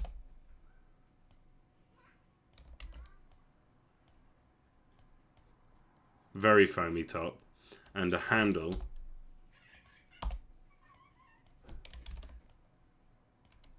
And then maybe, would the handle be sticking out that much? Is that enough of a handle? with maybe, except glass. I mean, glass is already like, we're talking about modern things. But I want to see the beer inside the cup. So yeah, glass is fine. But glass with a handle is quite, you know. So we'll just do glass.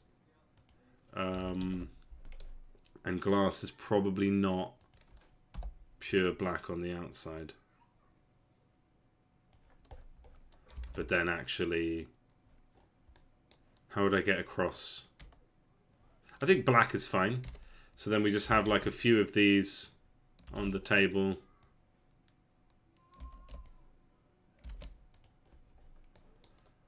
And an orc standing behind it. So this would need to be... I mean, I can just export it on its own. But let's keep it all in this spreadsheet. So I'll just put that here. So that's bar level 1. So we have barrels.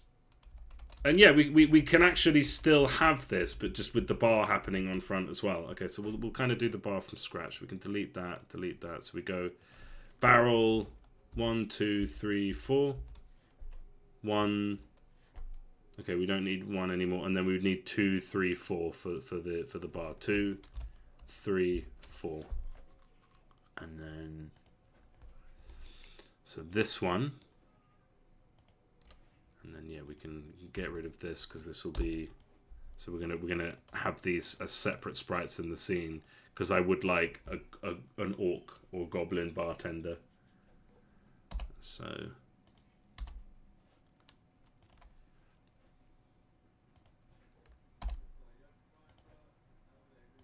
So we're looking at the second bar, and I guess we'll sort of cheese in some kind of marquee vibe. It's not a marquee. A marquee is like a big thing. I'm thinking of just like a bit of a roof with our leather. I mean, I guess it would be similar in style to what we have for the market. So I might just copy paste that in and kind of move it up. So like, oh really? Come on, let me have it. It's because I didn't have the right bit selected. So we'll just grab that, and that is on layer 1, and then we go down here to layer 3. That's the first bar. We want the second bar, and I'll just move it up here just so we can get the reference. And yeah, I don't actually want it to be the same one. We can have a fresh kind of bar. And would it have the horns? I don't think so. Would it have a back? Or would it just be open? No, I think it would just be open. So in that case, I would quite like to see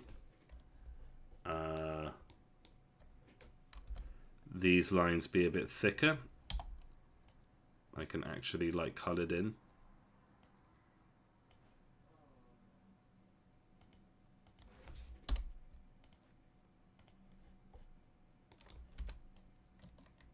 Oh, if you're still there, Matthew, have you been watching Demons of the Shadow Realm? It's made by the same, well, the same lady who wrote FMA, Full Metal Alchemist. It's like, to be honest, like I feel like I should. Well, it's okay. I'm not going to rave about it. It's good. It's fine.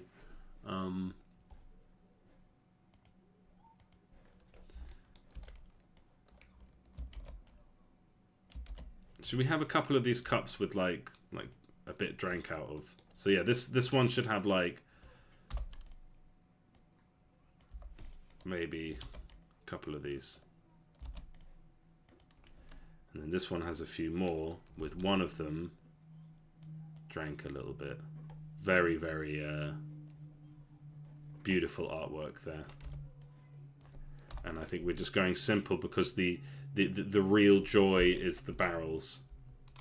And I'm putting on separate layers because I want to put an orc between them. I could just draw it. Yeah, no, it's pretty good. I mean, again, like I'm gonna stick with it because it's made by the FMA people or person.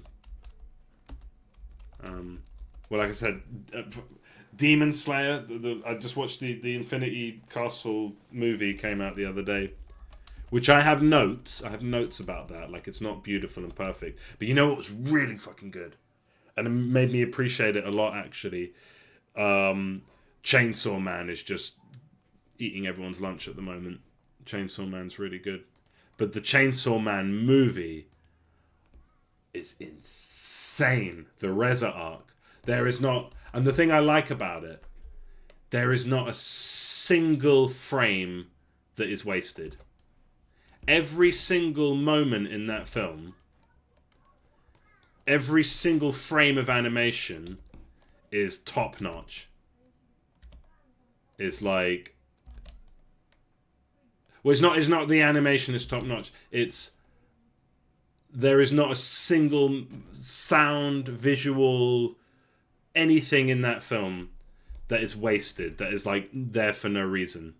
Not a single one. Every single shot in the film is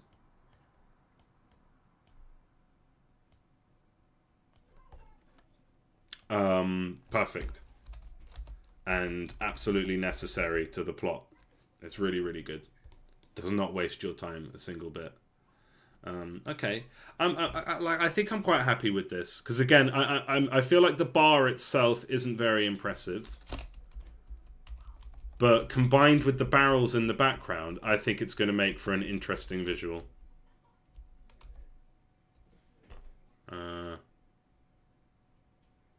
Should it say grog in crude, hand-drawn?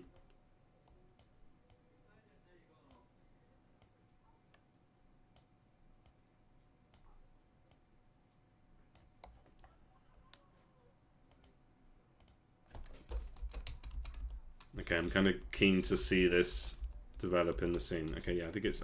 I think that is quite cute, actually.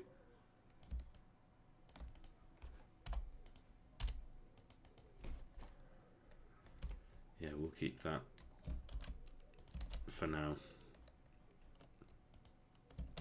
Okay, let's export that. So we are going to want these empty frames for the slop house.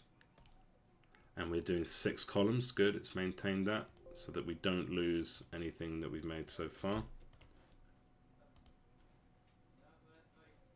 Did that not? Did I export it wrong?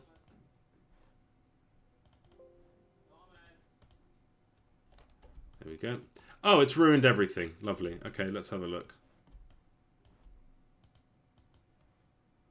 Yeah, see, I have ranted about this before, but the way that Unity handles this really annoys me.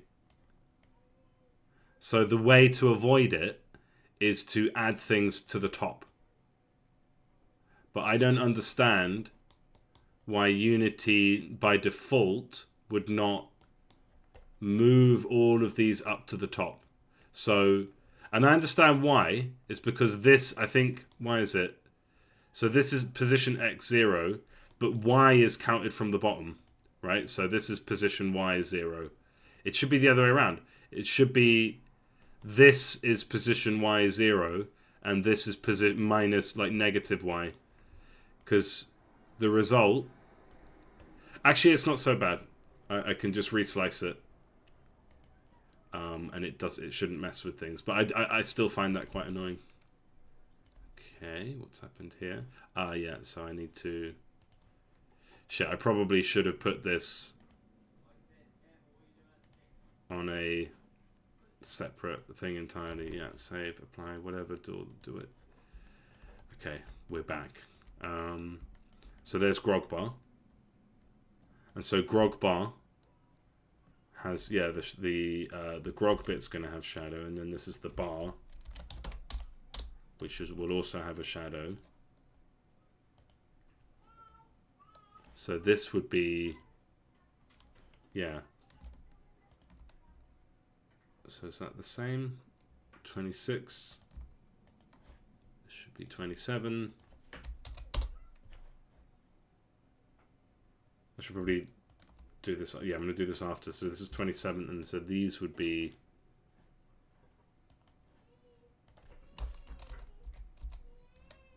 except that wouldn't come up until version 2. So version 1 is complete. If I can recommend one show, I'd say Chainsaw Man at the moment. But before I would have said Demon Slayer, but Chainsaw Man is just so much fun. And because I caught my wife up on it yesterday. We caught up with, and I'm gonna watch the film for a third time. And I'm the type of person that does not watch films more than once. I like to watch it once and then it's done. Like, it's off my list. Side quest complete. But the Reza Arc movie, I watched it once. By myself. And then it was so good that I was told my wife, I forced my wife to watch it with me.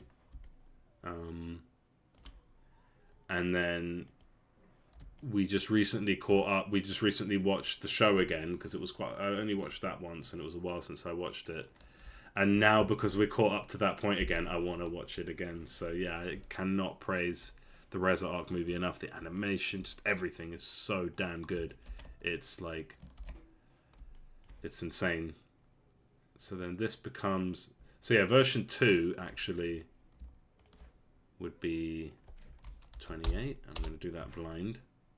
So then this would be 29. No? 28. Okay, that's 28. Okay, I've got this all wrong. So this would be 27. And this would be 26. Yeah, 26, 27... 28, and then of course this would be 29, and the bar would, and its shadow, don't know if we need a shadow for the bar, but yeah, I like this. I'm gonna go ahead and put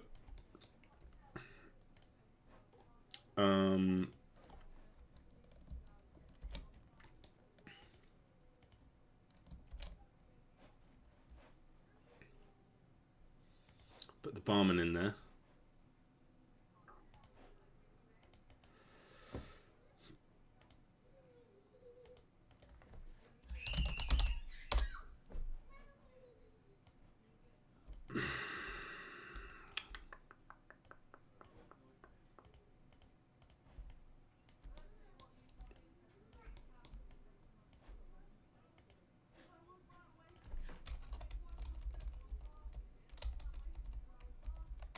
Yeah, I feel like the drummer should be the barman. He just strikes me as a barman. But he would start at level 2 and level up from there. So we don't want him. Yeah, he hasn't got his thingy, and he would be scale.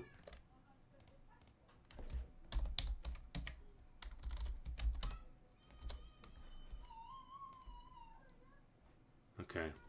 And then so this is layer 1, so the barman should also be layer 1.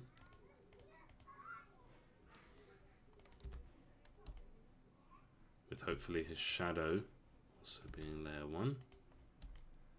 But I don't think we're going to need his shadow, but it's fine. And so barman, I think, should actually, we're going to have to cheese it a little bit and just kind of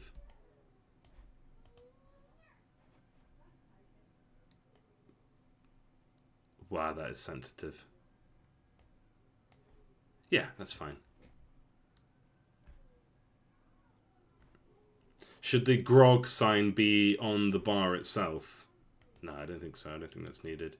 And then how does this look with parallaxing? Because I want to see, yeah, just a little bit of space between the bar and the barrels of grog. Yeah, it's just starting to come together quite nicely. I like all the characters there. That's something about the orcs.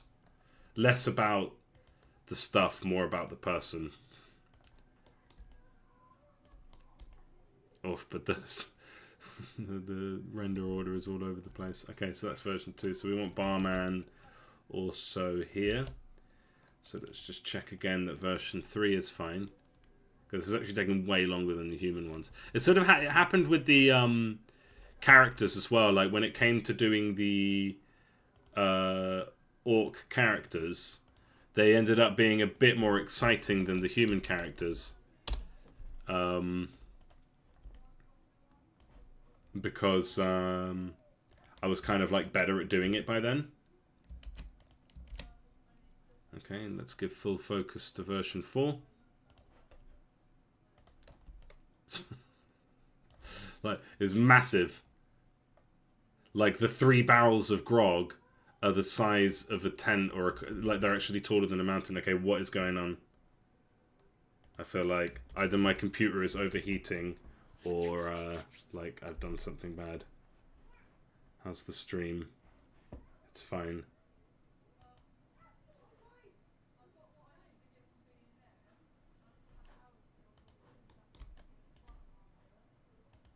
So we've got our barman. The barman should be fully upgraded by then.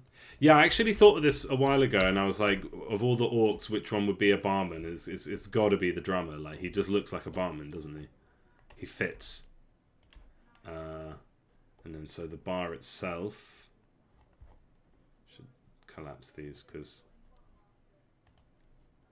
they're just messing with stuff. Okay, grog bar, barman, but the bar itself and its shadow, if that's...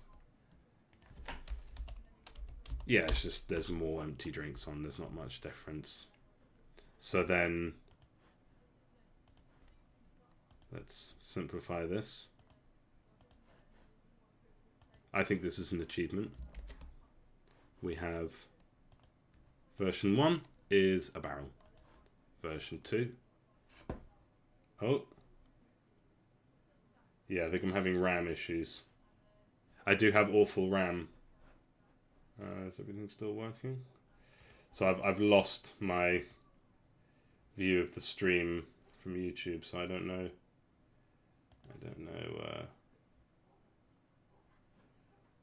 Can't see any chats or like views or anything. Okay, we're back.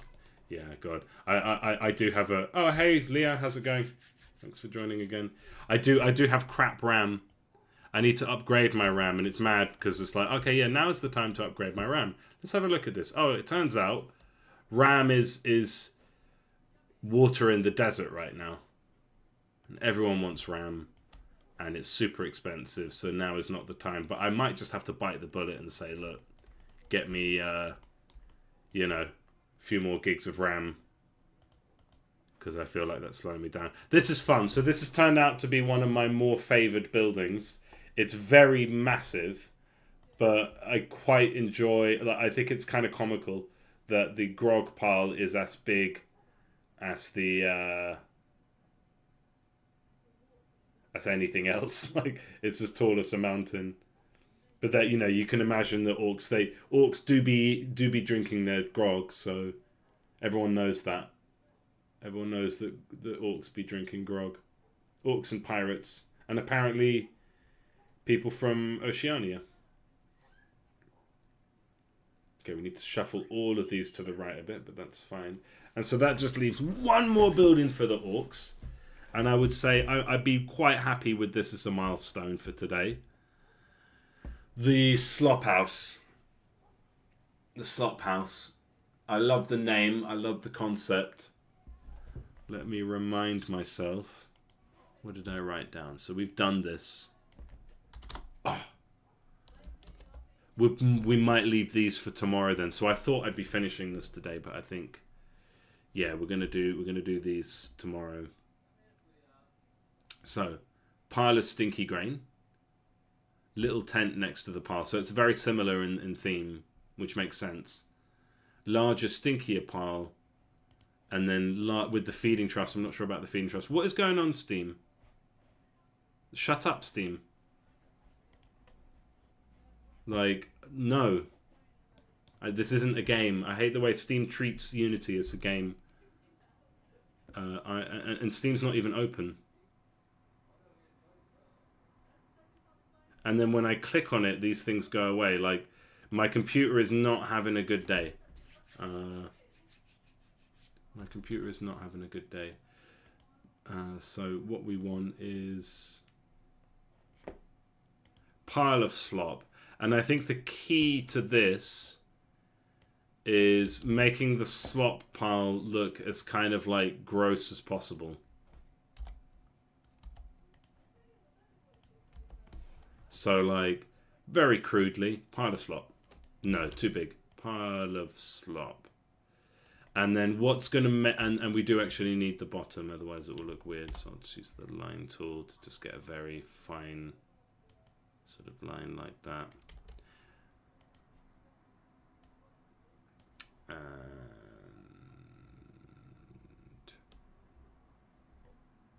color. I kind of had it in my head. Kind of like grey sort of... But I think what's going to make this look good is having like a lot of... So first we can like shade it. So this is fairly easy. We just shade the slop. I feel like it might only want to be shaded on one side. So we have a pile of slop. Yeah, that's fine. And then we want like lumps, lumpy slop.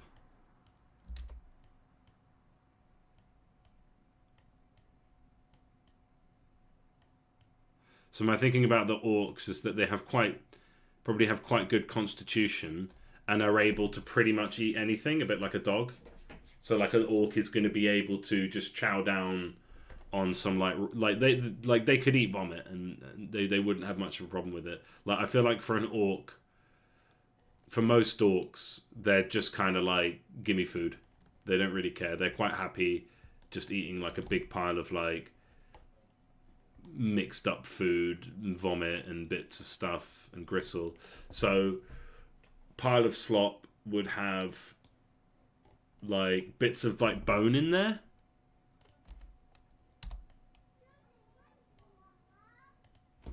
How do I get across that something is a bone with this resolution? Like fish heads or something. Like at this scale. If I just draw like what I think a fish head, so it's like there's the head. Here's the spiny bits, and we're already out of space, and then there's the tail. Fishbone. And then like would we maybe we have like little foods drawn in there so we can have something like an apple. That's demon red, but apple red's not far off. Like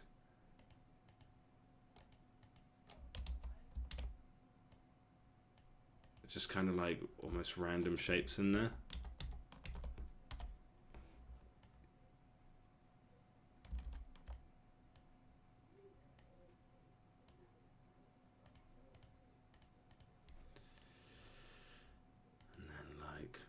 Exactly that color. That's the color of lightning. But you know, like what's the inside of an apple look like? Something like that. With a little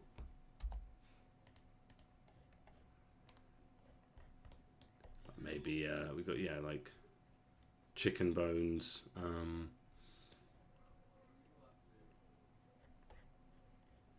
So yeah, I think that's what makes this slop look like slop is having bits. So I'm like, and if I'm just kind of random about it, I'm like, yeah, let's have. I don't know what color this is meant to be, but you know, it's like some chicken nuggets, medieval chicken nuggets. Just pop a few around the place.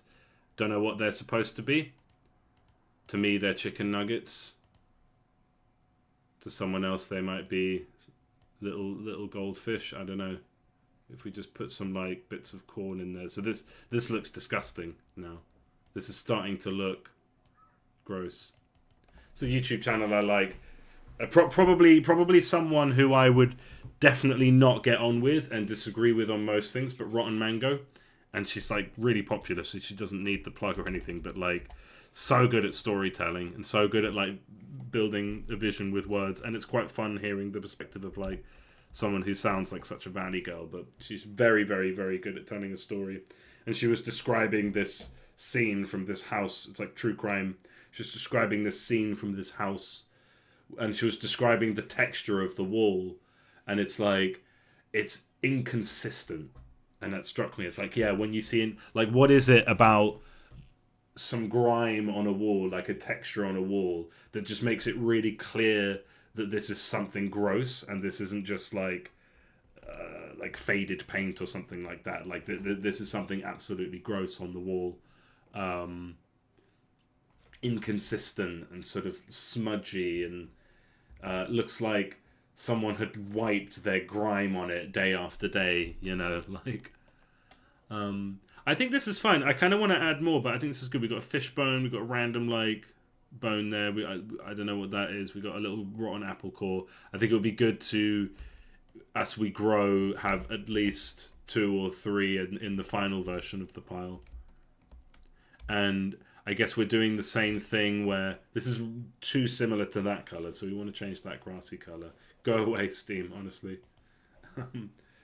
Pile of stinky grain, little tent next to the grain.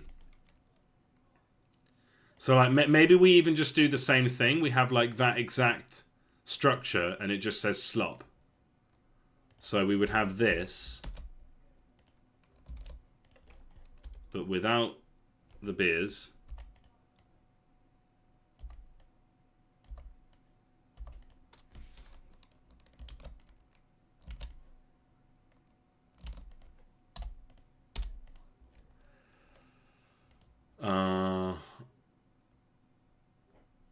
And instead maybe some like little plates. I don't know what color, because not white, I guess, but like kind of clay. Let's get a random color of plate with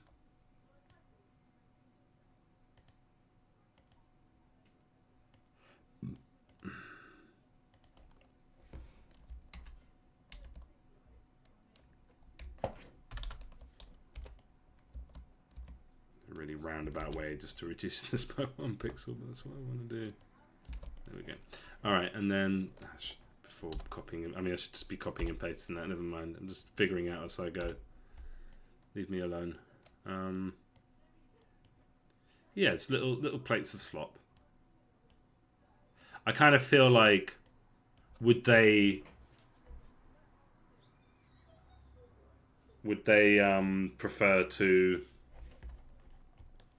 like just have a big pile of stuff in the floor and eat it? I mean, it's always a funny one, like thinking about how to do orcs.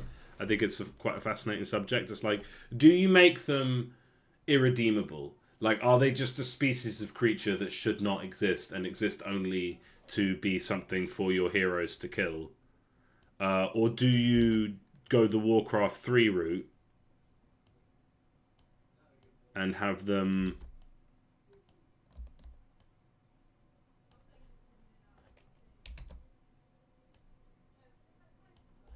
Do you go the Warcraft 3 route and have them like be this actually like interesting culture that is like warlike, yeah, but also shamanic and kind of like I'm sort of I guess like modern neat Buddhism, or like whatever Asmongold is.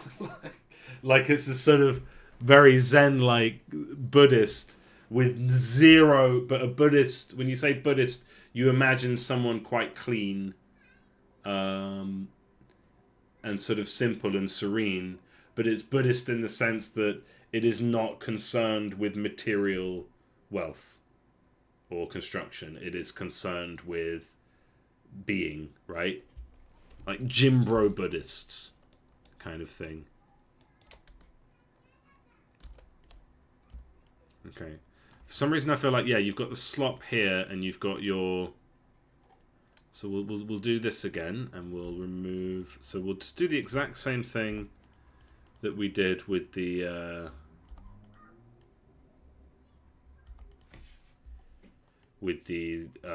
Grog House. Like, maybe it's lazy and uninspired, but I don't know, like it's just a big pile of slop, you know. I can kind of say that this one's been eaten a bit. I don't know what difference like having these little bits makes. It'd be fun to actually like fully randomize it actually. But I need to stop doing shit like that because it's taking too long. Don't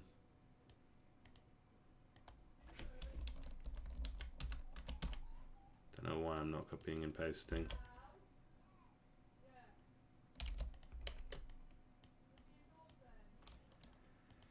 Yeah, so it's a bit different and there's slightly more of them. So there's our slop bar. And then this pile of slop, I guess, I mean, I can put it in the middle because we can always arrange it on in the actual scene. And this pile is just going to get bigger and bigger. And I'm going to copy and paste a bunch of these things. So, yeah, pretty much. Before I do that, I hate to do this when I've got a whopping 7 people watching, but that is a very high number for me. But I'm dying for a little smoke and a little bit of a break. So I'm going to have this smoke, and then we're going to come back and we're going to draw a filthy, growing pile of slop food. So it's going to be lots of fun. So I'll be right back shortly.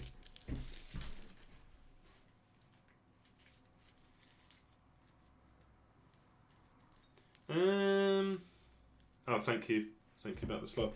Yeah, graphic design. Yeah, I mean, I've had a similar thing. Like if we look at the, I don't know. Yeah, you start with copy and steal. I think for graphic design, fonts and like I kind of want to show off the. Because I did some graphic design recently. I mean, it's just like drawing the characters as well. It's like you kind of just learn it as you go. You learn little tricks.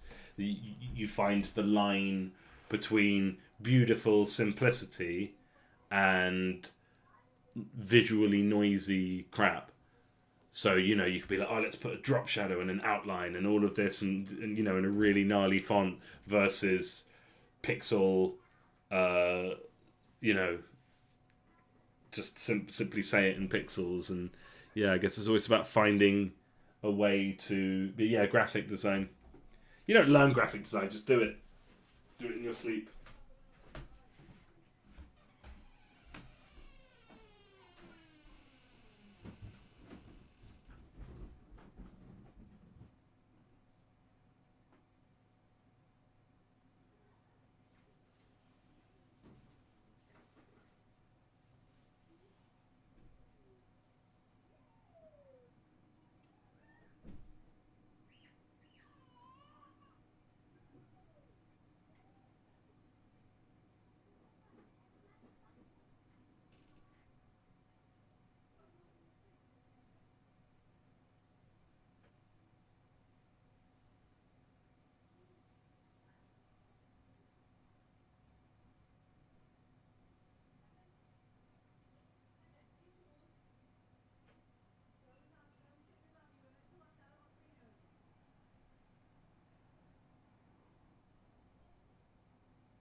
So yeah, no, I heard her talk about graphic design, learning new sort of drawing skills and stuff. Like, so now is the time of indie.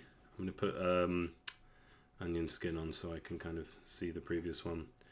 Now is the time for indie, because of course, yeah, a little bit of a sort of double mound. Now is the time for indie, because the games industry is utterly screwed. I'm going to make a video on it fairly soon, about my opinion as to why the industry is failing so hard and why it doesn't work.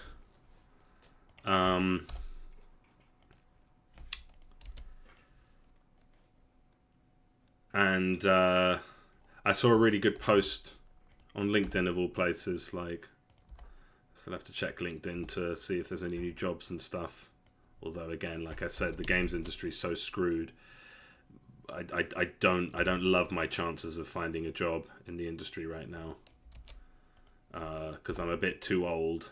I'm good at what I do, and but I didn't start trying to make games for a living until I was like 30, so then that's a bit too late. So like, someone at a games company could have someone with like 10 years more experience than me who's 10 years younger.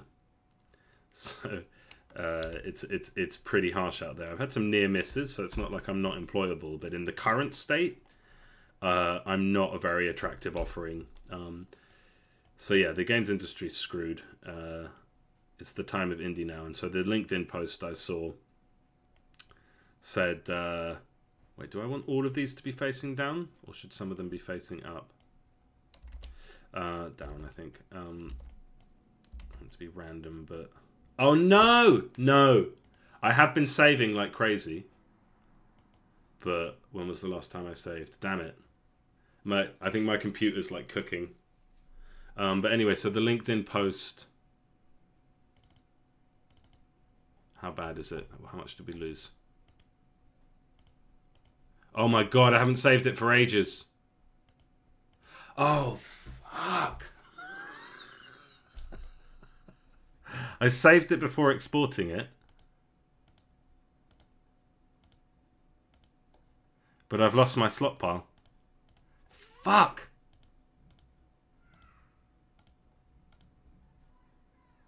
Damn it. It just crashed because, like, I think my computer is probably cooking in the heat, and I've been using it for quite a while, and I have I guess a few too many things open, and I didn't restart since like yesterday. Actually, I don't think I've restarted the computer for a couple days, so yeah, like, it's been sleeping, but damn it, that never feels good. That's never nice. Okay, let's do this again. Let's do it quickly. So we have our bar. I'm just going to put it on layer 2 here in this case. No, I'm going to put it on layer 1. And we go... Let's do our 3 bars.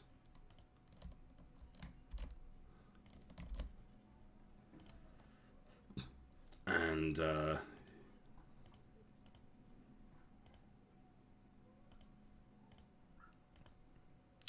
and our 3 piles of slop, and our 4 piles of slop. Damn it! What a pain. Okay, so we'll just delete this and this and re-extend those, and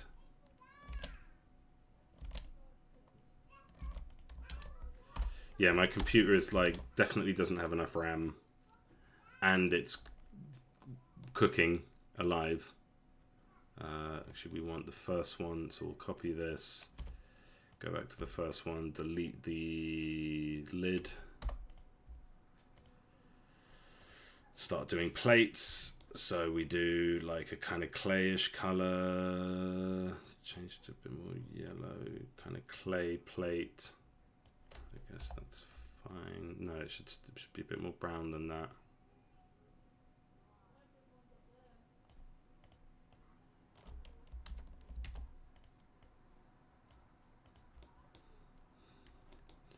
with some... Oh, and I've lost my slop colour. Damn it, that's so depressing. I thought that slop was going... Yeah, right? So I'm going to save more often. But that's really upsetting. Okay, so what was that beautiful slop colour that we had? So I think I took like that, and then we kind of grey it. But keep it sort of there. Let's move that a bit. Yeah, like slightly more towards the green. And then this is our slop colour.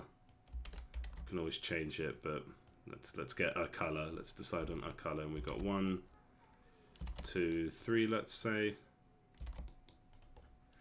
And then we go to, and then we'll keep those. And then we go to the bar, and we'll eat this one,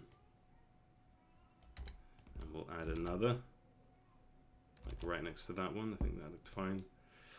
And we put our little slop title, and I'm going to save again.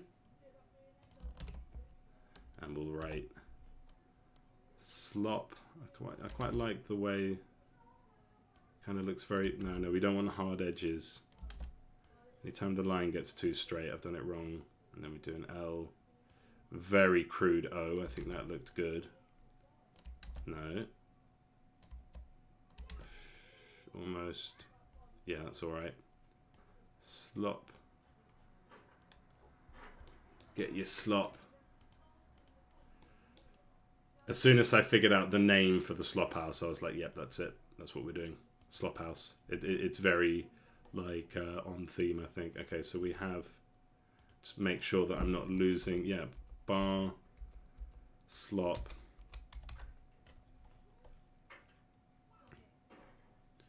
grog can go, so we have bar level 1, so this is the second stage, third stage, fourth stage, where we just eat one or more of these and add I guess another one over here, and that's fine, and we'll eat this one too. Okay, good, fine. So that's the bar. Save. Now we need our delicious, lovely pile of slop. So we do 2 pixels off from the bottom. And do like a nice little pile of slop, and then I'll use the line tool and let that naturally go down to the bottom and then naturally come up there, and then we get our lovely slop color, and we'll see if this is indeed the right color for the slop now. And then we get, yeah, that's kind of more green now. I think that might be actually better. And then we shade it from like here, I guess.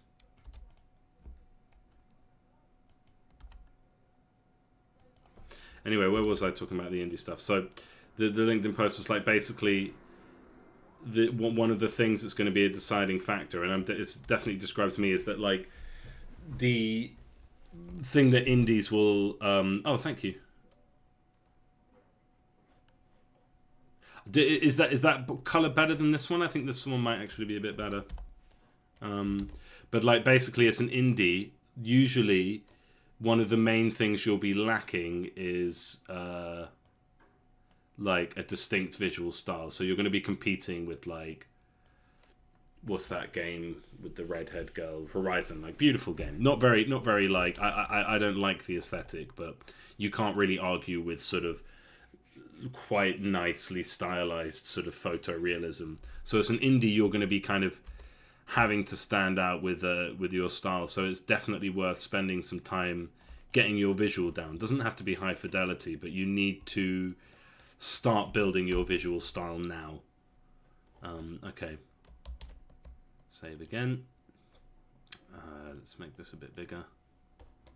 I really hate that I can't, in Piscal, I can't just move the perspective down a bit and just see the edge. It's really annoying, but I mean I can if I zoom out, but okay. So we had little bones in there, and then we had our fish bone, which ended up looking like this, I think.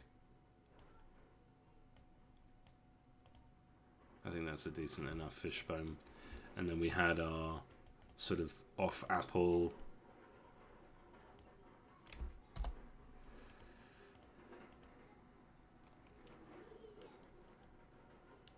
How did I do it?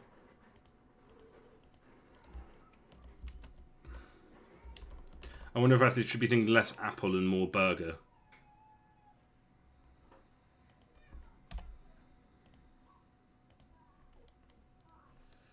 This, even though this is the lightning color, it really does kind of, in this context, look like a bit like apple core. Is that right? I think the other one looked better. I could go back. Can I? Oh yeah, I can actually. I'm just gonna go in the stream.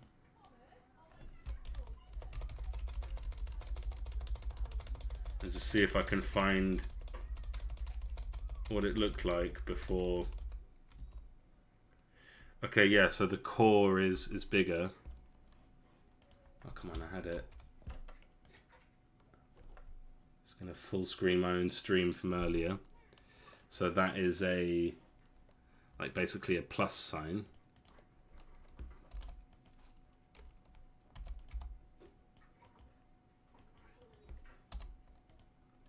With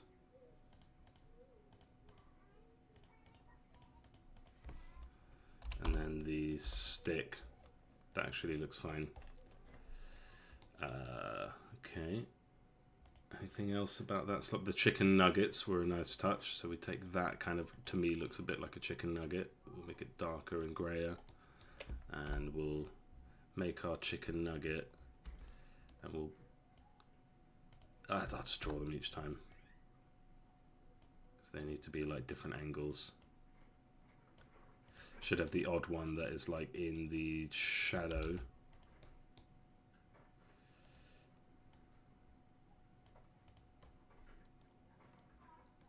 Okay. I think this color was actually lighter. And perhaps less saturated. Yeah.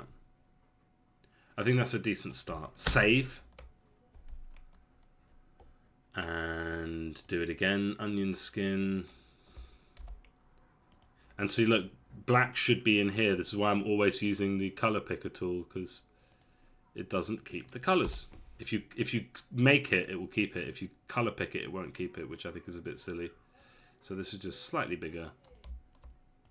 And we'll go with the single mound, and we'll do the double mound for like level 3.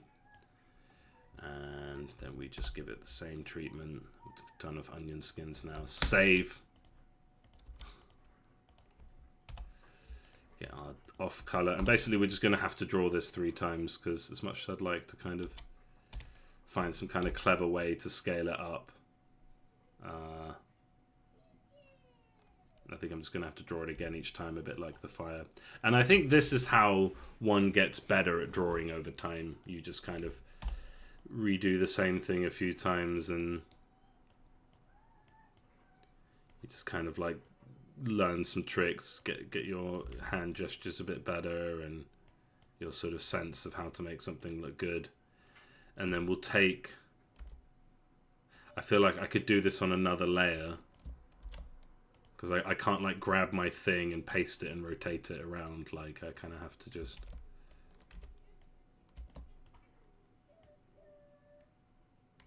Let's copy paste this, and then I just draw the tails on. A good amount of nuggets. And then I'll give them each a tail in a random spot, just wherever the mouse lands.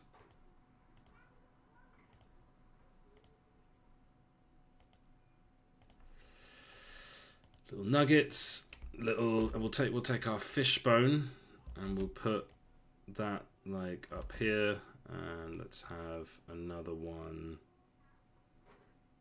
except I want to flip it. I can't just flip the bit that I've got selected. So I don't think we need to flip it. No, I should flip it. So I wish I could just flip selection. That would be nice if I could do that. If I could just flip the bit that I have selected. But I can't. or rotate the bit that I have selected. So let's just draw it again. Okay, we'll do one facing the other way.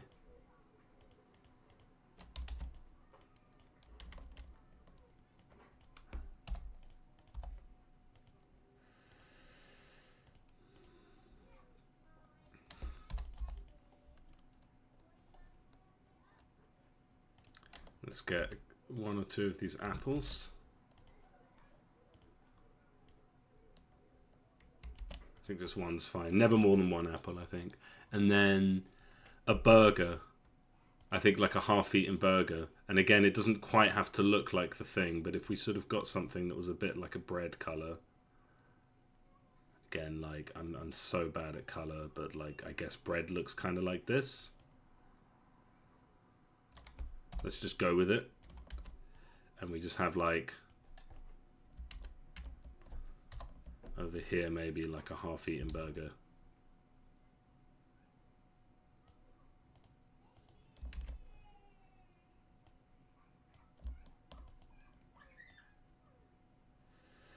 Like some like meat inside. So that's like a good old brown.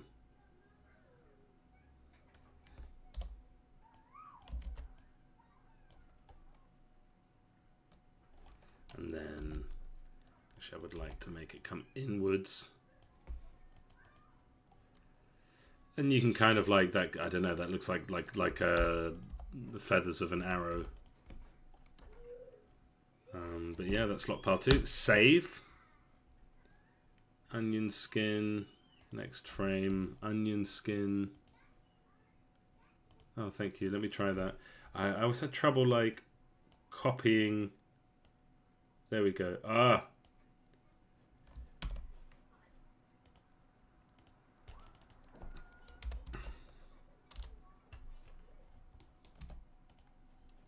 Yeah, it's a bit red for my liking.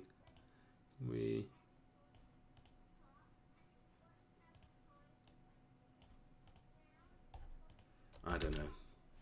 Turn off onion skin because it's not looking good. Okay, yeah. Yeah, that works. Like you'll wonder what that is, but maybe like, yeah, that's fine. And then now we'll do the sort of double mound. Just to get the size, I'll do onion skin. And sadly, I can't just get my off black back, so we'll do like, no, that's not good. So we go up. No, we don't curve upwards.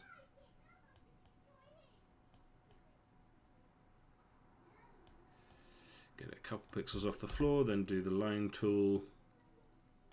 Get it to meet in the middle, down and back up again. That doesn't look good. So I'll do the curve somewhat manually.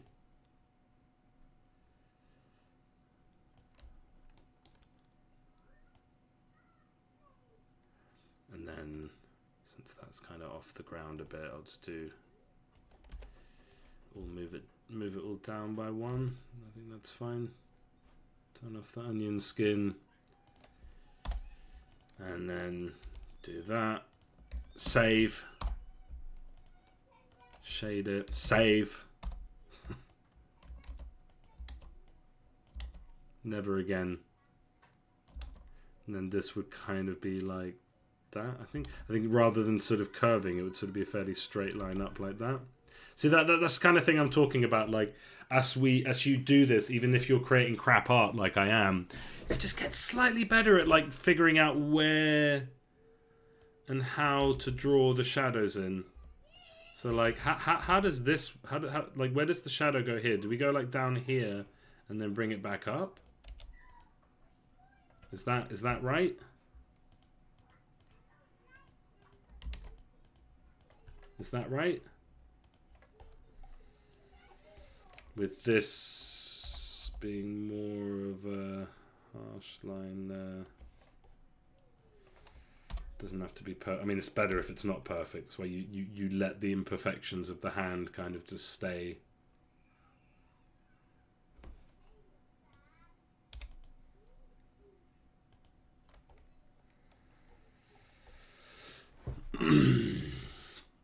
See, next time I look at a double mounded pile, I'll be like, where are the shadows? I guess I could do that. I could go and fill up a bowl with some stuff and try and get it to happen in 2 mounds and just see how the shadow falls on that curve there, but this should be fine. Save. Do our texture. Kind of natural. Again, like at drawing, getting a sense of where would these lines naturally appear, how to draw them. I mean, we're not on the level of like an actual artist, but again, we're just getting slightly better at these things. Okay. And then I'll do the nuggets. Because what's the first thing you think of when you think of slop? You think of nuggets.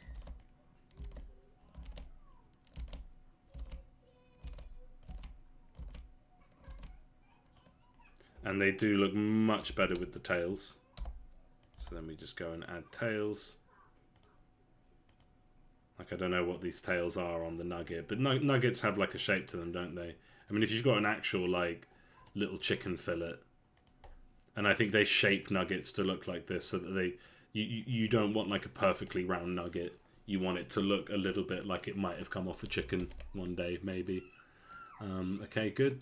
Let's get just 1 apple in there, because I think more than 1 apple is not realistic for the orcs. Maybe there's just one guy who eats apple occasionally. And let's get our fish bone, and I'm going to want like a vertical one of these, so let's get one of these and another one, and let's just copy. Actually, I don't think we need the vertical one. Let's just get some fish bones in there, and this is looking like a nice pile of slop. Let's get one of these burgers in.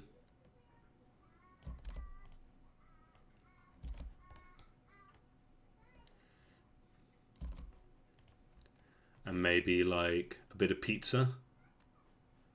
Save. Let's do like some cheese in a little triangle.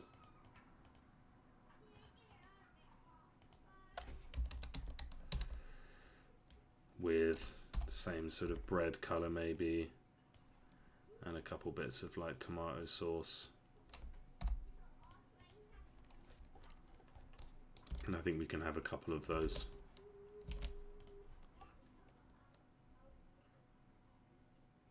Yeah, that's a nice pile of slop. And then the final slop mound.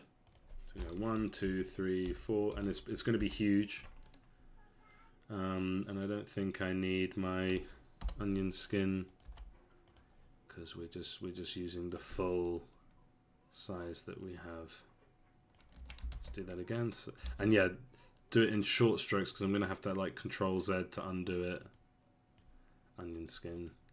Yeah, it's just like it shouldn't be much bigger. And yeah, you want a kind of straight line. You definitely don't want to curve up. You want a nice straight line, if anything curved down. No more than 90 degrees, and then this shouldn't be such a hard line. And we really are like, this one is quite similar. Save. Turn onion skin. Is that, yeah, Alt O. No, it's easier just to press it. Okay, and then we save and we shade it.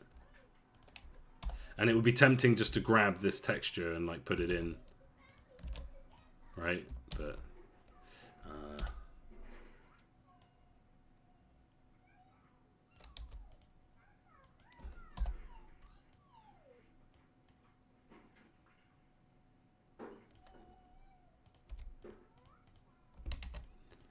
don't know if this shadow should be thicker.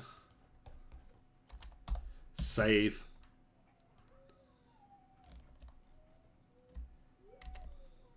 Make my life easy and just make sure it's like a good distance away so I can paint bucket it with one. I think this should be a bit thicker.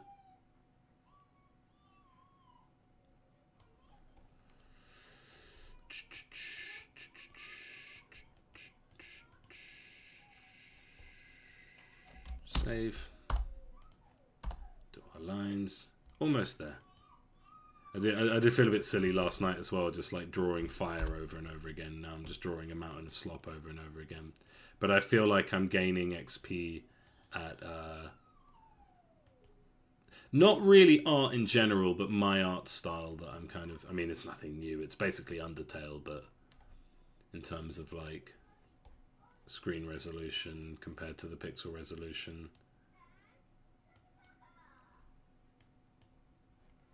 And good. Nuggets.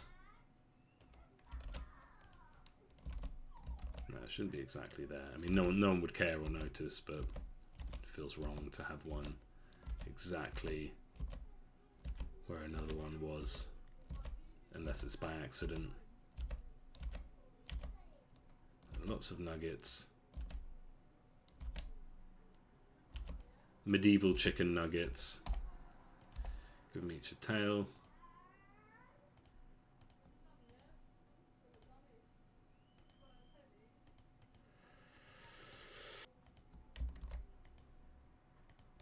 Save. Traumatized by that. Save. That loss of the file. Just save. Anytime I think about it, just save. Good. You see these two are the same, pointing the same way. That's true random. True random is that sometimes you get a repetition. Okay, save. Fish bones. I'm gonna want plenty of pizza in this one, so let's go with like 3 or 4, like 4 or 5 fish bones. Let's do 2 of each. I know that's not true random, but you know. And then some pizza, and I would like to have a couple variations on this, like just rotate the pizza in a couple cases. Yeah, 4 pizzas. And yeah, I do notice that they're not. So yeah, let's just undo that. Let's just make at least one pizza that is at a different angle. So let's just do...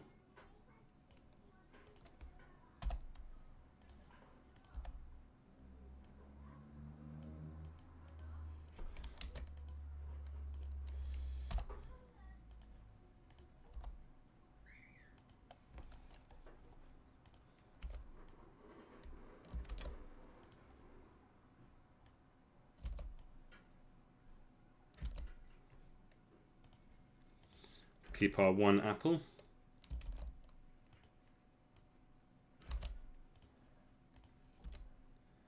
Keep our burger. I mean, I don't know if that's a burger anymore, but it just, you know. And then I think that's good. So the thing I want to make sure is it consistent? Yeah, it's fairly consistent. Good. Right.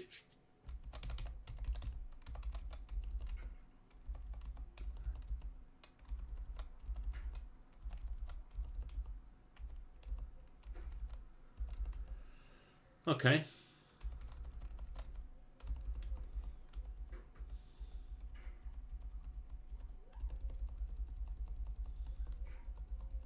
Okay, that should do it. Okay, we might have drawn all the buildings now. We still need to do tents and maybe, and the different coloured tufts for the grass. We need to get that colour right because it's going to be a bit too similar to the slop.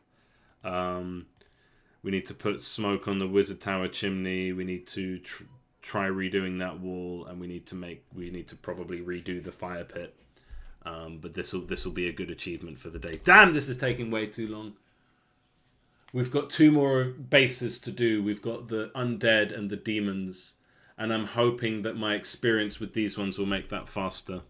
Because we had to go through the whole... For this one, we had to go through the whole process of like figuring out how to go about like, yeah, these separate layered parts and getting the characters in there. Okay, so what does this sprite sheet end up looking like? Okay, yeah, we'll just automatic slice again. And that shouldn't change any of the existing ones, except, of course, once again, we just need to grab this one. center, apply, go, bang, save, save. And we want our last building, and actually the grog bar is a very good one to use. So we got grog bar slop. How is that slop house one word? It is. I'm quite a big fan of the name slop house. I've said this already, but can't really say it enough. So let's do this kind of standardized. So we want our version 1. Actually, let's look at version 1 and work our way up. So version 1 is here. Let's move the slop house. Would it be slop house and then grog, or grog and then slop house? I think slop would be right on the edge of town, like far away from the chief's camp. Okay, and so this is a very simple one. We just want it and the shadow to be slop.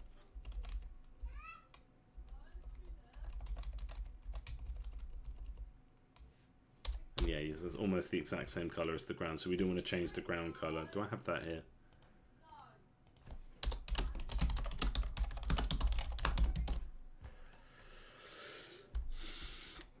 And then, so that's that. Simple, simple, simple. Version 2 is, okay, and let's do, so that's 36.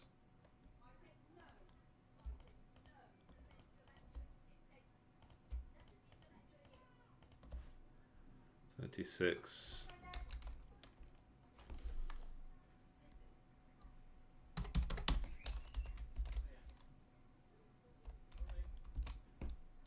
And then this is 38 and 39. So that's version 1 is good, and then the bar. So we want this bar to be, and its shadow, and so we'll grab all of them.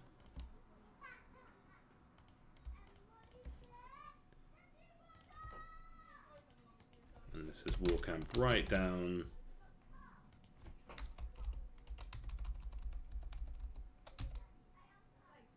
$33, $34,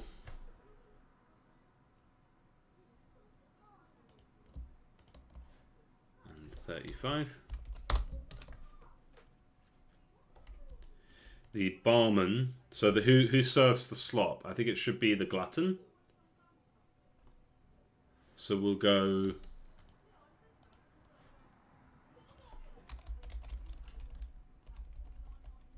or should it be this guy?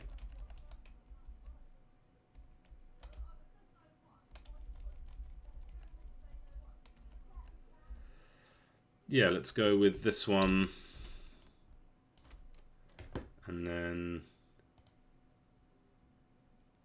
so that's 49.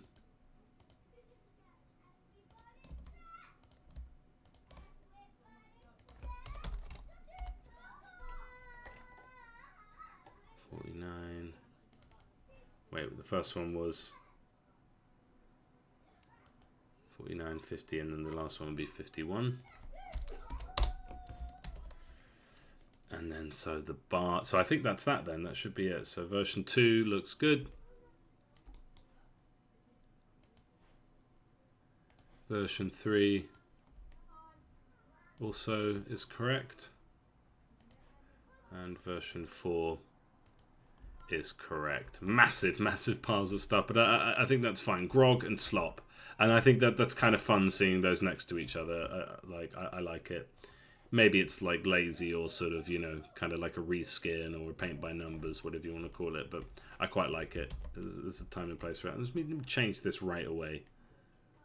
What's the kind of color we want? Because I think we do want to turn back to the green a bit. No, we want yellow. It's supposed to be like unwatered grass.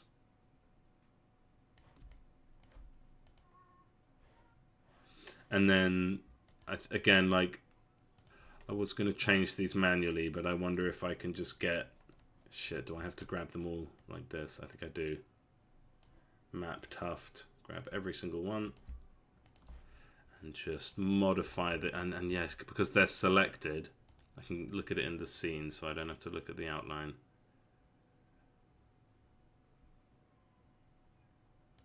Can I color pick that?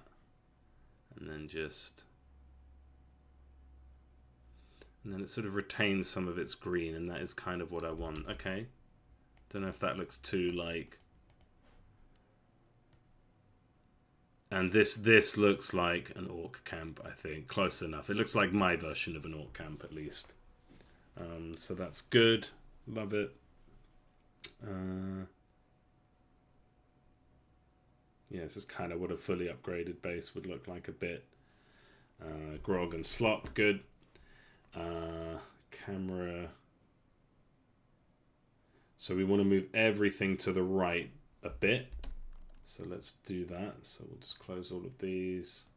And yeah, I mean milestone. We got this done. So we'll just grab these and just go nudge to the right.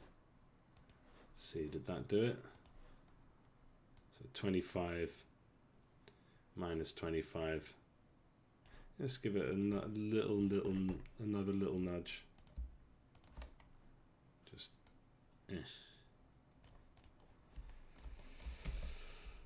And yeah, we can always rearrange, but this is a good starting point. And we do have to sort out the pathing.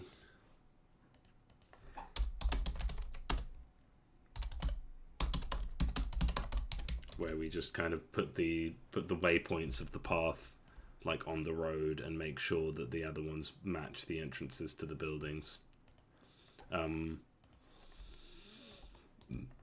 Yeah, grog and slop. Get your grog, get your slop. Come one, come all. You want some grog? We got it. You want some slop? We got it.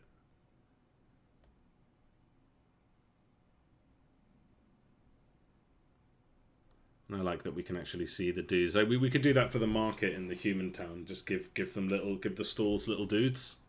I think that would be fun.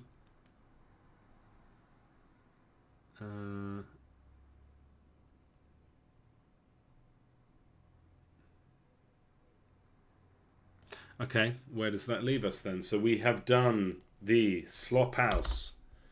That means we've done all the buildings. It is about to hit 4 o'clock. I will be back tomorrow at some point. Today I didn't schedule the stream till about an hour before I started, but you know, keep an eye out. I'll be there. But yeah, usually I'm pretty much always on at 1 o'clock. But yeah, thanks very much for joining. Really nice turnout today. It's been getting much better. So I really appreciate that. Really appreciate all the new subscribers. So thank you so much. That really gives me energy and motivation and makes me feel less silly for doing all of this, because it's going somewhere. We're getting somewhere with this. So again, thank you so much. I will see you tomorrow. Have a great evening. Enjoy the 33 degrees that we have here in the UK. Cheers. Bye.